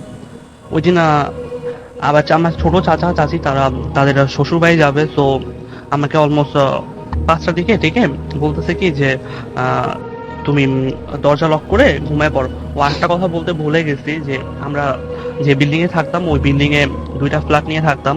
এক সাইডে দাদু ফুপি আপু, অন্য সাইডে আমি, ছোট চাচা চাচি আর একটা কাকা থাকতাম। আচ্ছা, তো ওই দিন কাকা অফিসে ছিল আর যে ছোট চাচা ছিল সে শ্বশুর বাড়ি যাবে, তো সে আর অফিসে যায় নাই। দেন তারা আমাকে 5টার দিকে ডেকে বলে কি তুমি দরজাটা লক করো দেন ঘুমাও। সো আমি উঠে দরজাটা মেইন ডোরটা লক করলাম। দেন তারপর চেক করলাম যে কোনো বারান্দার দরজা খোলা আছে কিনা। সো আমি রুমে এসে অ্যাগেন ঘুমে পড়লাম। মেবি মাগরিবের আজানের পরে হঠাৎ করে আমার ঘুমটা ভেঙে যায়। ওই টাইমটা একটু অন্ধকার হয়ে আসছিল। তো আর আগে বলে নিছি যে আমি পর্দাগুলো আটকানো ছিল, তো দেখে অন্ধকার ছিল। আর আমি যখন 3টার দিকে ঘুমাইছি তো ওই টাইমে লাইট অন করার কোনো কোশ্চেন ছিল না। হঠাৎ করে আমি আমার চোখটা চলে যায় আমাদের ড্রয়িং রুমে। আর আমার রুম থেকে ড্রয়িং রুম প্লাস ডাইনিং স্পেসটা দুইটাই ক্লিয়ার দেখা যায়। তো দেখলাম কি একটা হোয়াইট শাড়ি পরা একটা মহিলা তার আঁচলটা মাটিতে টানতেছে, অ্যাজ লাইক মুভির মধ্যে যেমন দেখা যায় যে তার আঁচলটা যেমন টানে, ওইভাবে টানতে টানতে সে ড্রয়িং রুম থেকে কিচেনের দিকে চলে যাচ্ছে। আর একটা জিনিস আমি নোটিস করলাম, মহিলাটার চোখটা ফেসটাতে একটা কষ্ট টাইপের কিছু একটা ছিল আর তার চুলগুলা হোয়াইট ছিল।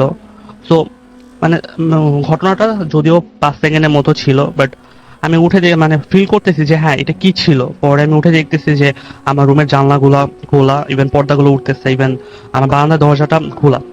তো পরে চিন্তা করলাম যে আমার রুমের পর্দা প্লাস জানলা কিভাবে খুললো, ইভেন দরজাটা কিভাবে খুললো। তো আমি দৌড় দিয়ে অপর পাশে চলে গেলাম, মেইন ডোর খুলে আমি যাওয়ার পরে ফুপিকে আশ করতেছিলাম যে তোমরা কি কেউ ওই সাইডে গেছিলা, বাট পরে ফুপি আমাকে আশ করতেছে যে না তো কেউ যায়নি। পরে ওই টাইম আমার আবার মনে হলো যে আমি মাত্রই তো মেইন ডোরের দরজাটা খুলে আসলাম, তো তাদের তো আসার কোনো কোশ্চেন নাই।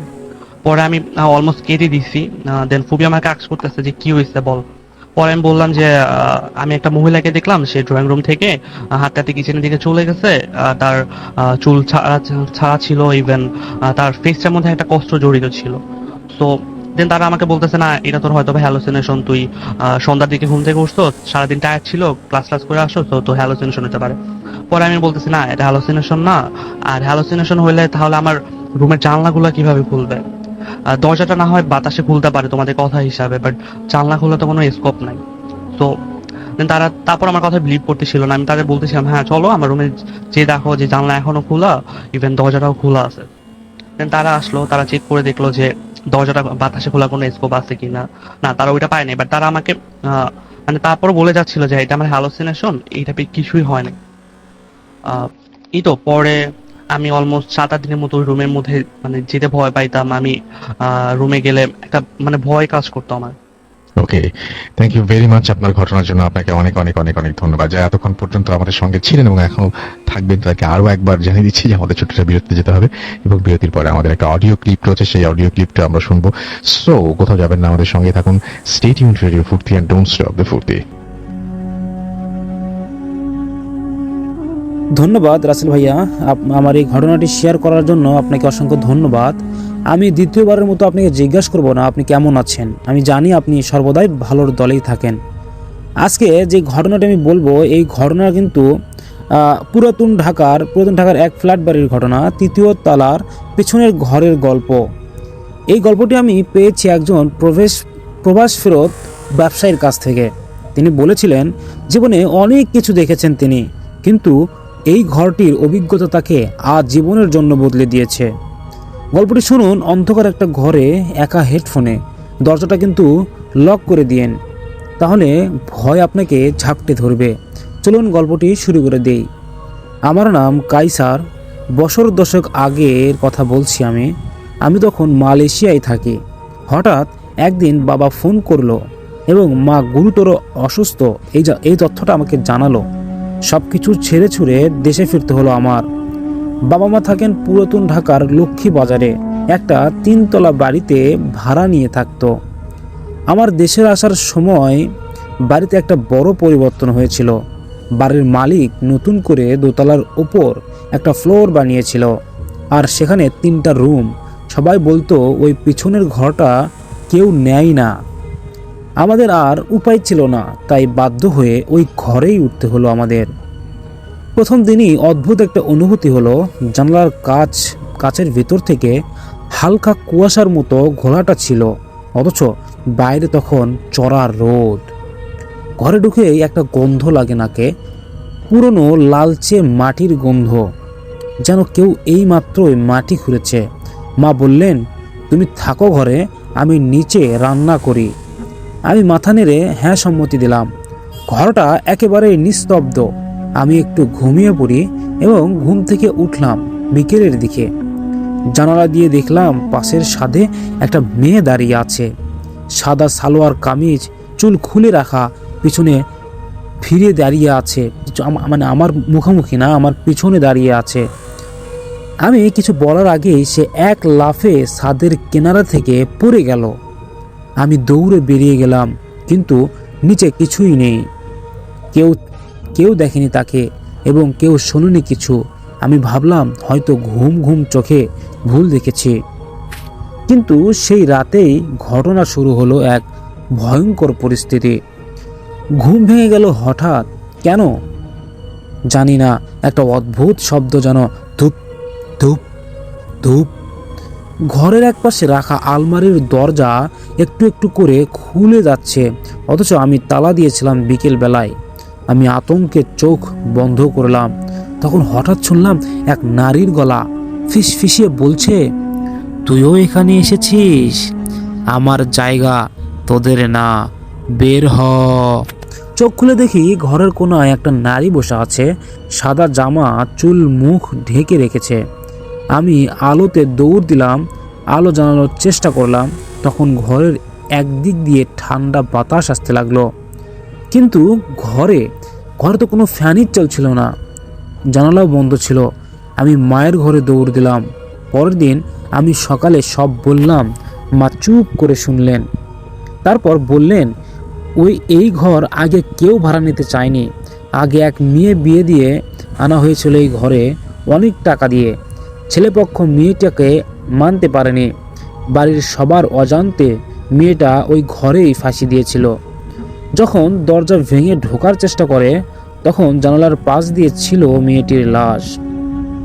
আমি জিজ্ঞেস করলাম, তখন কি ওই মেয়েকে ওর আত্মারা নিয়ে গেল? মা বললেন, না, কেউ নিল না। পুলিশ এসে দাফনের ব্যবস্থা করেছিল। ছাদ থেকে নামিয়ে মানে? আমি বিস্মিত হয়ে গেলাম। হ্যাঁ মা, বলেন মা। মেয়েটা জানালার পাশের ছাদে রোলিং থেকে লাফিয়ে পড়েছিল। শেষ রাত, সেই রাতে আমি আর ঘুমাতে পারিনি। রাত 3টা বাজে এবং জানালার কাচ কড়া নড়ার শব্দ। আমি চুপ করে বসেই রইলাম। হঠাৎ জানালার ফাঁকে দেখি একটা মেয়ে জোড়া চোখে তাকিয়ে আছে আমার দিকে, একদম স্থিরভাবে। তারপর দরজার নিচের দিয়ে লালচে পানির মতো কিছু প্রভাবিত হতে থাকলো। আমি দরজা খুলে বাইরে দেখি ঘরটা খালি। আলো জ্বলছে, ফ্যান ঘুরছে, কিন্তু কেউ নেই। কিন্তু ঘরের দেয়ালে একটা একটা কথা লেখা আছে, তুই আমার জায়গা নিলি, তোকে আমি নিব। এখন সেই ঘটনার পর আমি আর সেখানে থাকিনি, বাবা মাকে নিয়ে অন্য জায়গায় চলে যাই। কিন্তু আজও পুরন ঢাকা ঘুরলে আমি মাঝে মধ্যে সেই রাস্তা দিয়ে যাই। তখন জানালার ওপাশ থেকে ছায়াটা দেখি, এখনো সাদা কাপড়, চুল খুলে রাখা এবং মুখ ঢাকা, জানালার পাশে দাঁড়িয়ে তাকিয়ে থেকে নিঃশব্দে আমায় ডাকছে। যারা ঘটনা শুনলেন তারা মনে রাখবেন, অবশ্যই সব জায়গায় আপনার থাকার জন্য না। কিছু ঘর আছে যেগুলোতে শুধু ওদের জন্য, যারা একা থাকে আর পাশে কাউকে চায় না। প্লিজ রাসেল ভাই, আমার কাছে আরেকটি ঘটনা আছে ঠিক এইরকমই, এটাও একটু বলে নেই। ঘটনাটি হচ্ছে, এই ঘটনাটা নাটোর 2010 সালের ঘটনাটি ঘটেছে এবং আবিদ নামে একটা ছেলে মেডিকেল রিপ্রেজেন্টেটিভ কাজ করত। 2010 সালের দিকে আবিদ নাটোরের চাকরির জন্য 1 মাসের জন্য সে ম্যাচে উঠেছিল। ম্যাচটা একটা পুরানো একটা বাড়ির, একটা নাটোর জেলা আছে, এই জেলা নাটোরে এই ভয়ঙ্কর ঘটনাটি ঘটে গিয়েছে একটা ছেলের সাথে। তবে আগের ভাড়াটিয়া সবাই এক কারণে বাড়ি ছেড়ে দিয়েছিল। 3 নম্বর ঘর, এই 3 নম্বর ঘরে কেউ বেশি দিন থাকতেই পারেনি, কেননা ঘরের ভিতরে গভীর রাত হলে চেয়ারের ঘষাঘষির শব্দ, বাচ্চার কান্না, আরও কারো ঘাড়ের কাছে গরম নিঃশ্বাসের অনুভব হতো। তবুও আবিদ ভয় না পেয়ে ওই ঘরেই থাকার জন্য উঠে যায়। প্রথম সপ্তাহে কোনো সমস্যা হয়নি, কিন্তু সপ্তাহখানিক পর আবিদ লক্ষ্য করলো রাত 3:15 তার ঘড়ি বন্ধ হয়ে যায়। পরের দিন আবার রাত 3:15তেই আবার চালু হয়ে যায়। একে কাকতালীয় মনে হলেও সে বিষয়টি এড়িয়ে যায়। দ্বিতীয় সপ্তাহে এক রাতে আবিদ গভীর ঘুমে জেগে দেখে ঘরের এক কোণে একটা নারী দাঁড়িয়ে, সাদা কাপড় পরা, মাথা নিচু আর চুল পুরো সামনে ঝুলে আছে।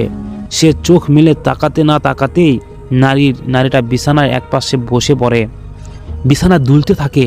তারপর এসে ফিসফিস করে বলে, ঘড়ি বন্ধ হয়ে যায়, কারণ সময় এখানেই থেমে গেছে। আবিদ চিৎকার করে উঠে পড়ে। ঘর ফাঁকা। এরপর এতদিন পর দেওয়ালে হাতের ছাপ, আয়নার 3 নম্বর ঘর, 3 নম্বর লেখা। এই 3 নম্বর কি? ঘরের বাতি হঠাৎ নিভে যাওয়া, রুমের গন্ধটা বদলে যাওয়া, পচা রক্তের মতো গন্ধ আসছে। খাটের নিচে কিছু নড়াচড়া করছে। একদিন আবিদের সহকর্মী হোসেন তাকে জানায়, এই 3 নম্বর ঘরে 2003 সালে এক মেডিকেল ছাত্র আত্মহত্যা করেছিল। তার প্রেমিকা তাকে ছেড়ে চলে গেলে সে ফ্যানের সঙ্গে ঝুলে পড়ে। কিন্তু পরের দিন যখন পুলিশ আসে তার জন্য শেষ রাতে একদিন সে আবিদ ঘুমের মধ্যে শ্বাসরুদ্ধ হয়ে পড়ে। চোখ খুলে দেখে সে মেয়েটা এবার তার বুকের উপর উঠে বসে আছে। সে গলা টিপে ধরে বলছে, তুই চলে যাসনি, থাক এখানেই, আমার সাথেই থাক, আমি একা, বড্ড একা। আবিদ প্রাণে বেঁচে চিৎকার করে এবং প্রাণপণে চিৎকার করে যাচ্ছে। দরজা ভেঙে ও পাশের রুমের ছেলেরা তাকে উদ্ধার করে। পরের দিন সকালেই সে নাটোর ছেড়ে ঢাকায় চলে আসে। এইবার এই ঘটনাটার রহস্য বাড়ির মালিকের কাছে শুনে আবিদ অবাক হয়ে যায়। ঘরে আত্মহত্যা করা ছেলে এবং সেই মেয়ের নাম ছিল ঠিক আবিদ আর নীলা। তারা দুইজনই ছবি এঁকে এখনও ছবি সেই ঘরের দেওয়ালে লুকিয়ে রাখা। যাই হোক, আজকের আমার এই ছোট ছোট দুই ঘটনা আপনাদের কেমন লেগেছে অবশ্যই জানাবেন। রাসেল ভাইয়া, ঘটনাটি প্রচারযোগ্য হলে অবশ্যই আমার এই ভয়েস ক্লিপটি আপনি পাঠাবেন। আর প্রতিদিন আমি আপনার কাছে আমি নিজের থেকে ভয়ঙ্কর ইমেইল ভয়েস ক্লিপগুলো মানে ভয়েস রেকর্ড করে আপনার সামনে আমি তুলে ধরবো। যদি আমার ঘটনাটি আপনি শুনে ঘটনাটি গ্রহণযোগ্য হয় তাহলে অবশ্যই আপনার অডিয়েন্সের কাছে আমার ঘটনা শোনানোর জন্য আমাকে সুযোগ করে দেবেন। আর প্রতিদিন কিন্তু আমি এই ঘটনাগুলো আপনার কাছে রাত 10টায় এই চ্যানেলের মাধ্যমে তুলে ধরবো। আসলে ভাই, আপনাদেরকে অনেক ভালোবাসি। আপনি ডক্টর আলিফ ভাই, আফনান ভাই, যারা মাহমুদ শোয়েব, এই সকলের কণ্ঠে ভূত এফএম শুনতে খুব ভালো লাগে। প্রতিদিন আমি আপনাদের রাত 10টা বাজলেই ভূত এফএম শুনি এবং আপনার এই চ্যানেলটি আমার সাবস্ক্রাইব করা আছে। আপনি নিয়মিত ভিডিও ছাড়েন, আমি শুনি, খুব ভালো লাগে। আমি না, শুধু আমার আম্মু আব্বু, আমার ভাই বোন সবাই একসঙ্গে আমরা ভূত এফএম শুনি এবং এমন ভূত এফএম শুনতে শুনতে এমন একটা পর্যায়ে এসে গেছে, রাত হলে আমরা পরিবারের 4 জনে অনেক ভয়ে থাকি, ভয়ের মধ্যে দিয়ে রাত কাটাই। আমরা যখন বাথরুমে যাই, একজন বাথরুমে ঢোকে, 3 জন আমরা বাইরে দাঁড়িয়ে থাকি। এইরকম একটা ভয়ের উপক্রম তৈরি হয়েছে আমার বাসায়। খুব ভয় লাগে এবং এই ভয়ে নেশা হয়ে গিয়েছে, ভয়টাকে ছাড়তেও পারে না। যাই হোক, সবাই ভালো থাকবেন, সুস্থ থাকবেন। দেখা হচ্ছে নেক্সট কোনো ইমেইল এপিসোড নিয়ে। আসসালামু আলাইকুম। ধন্যবাদ রাসেল ভাইয়া।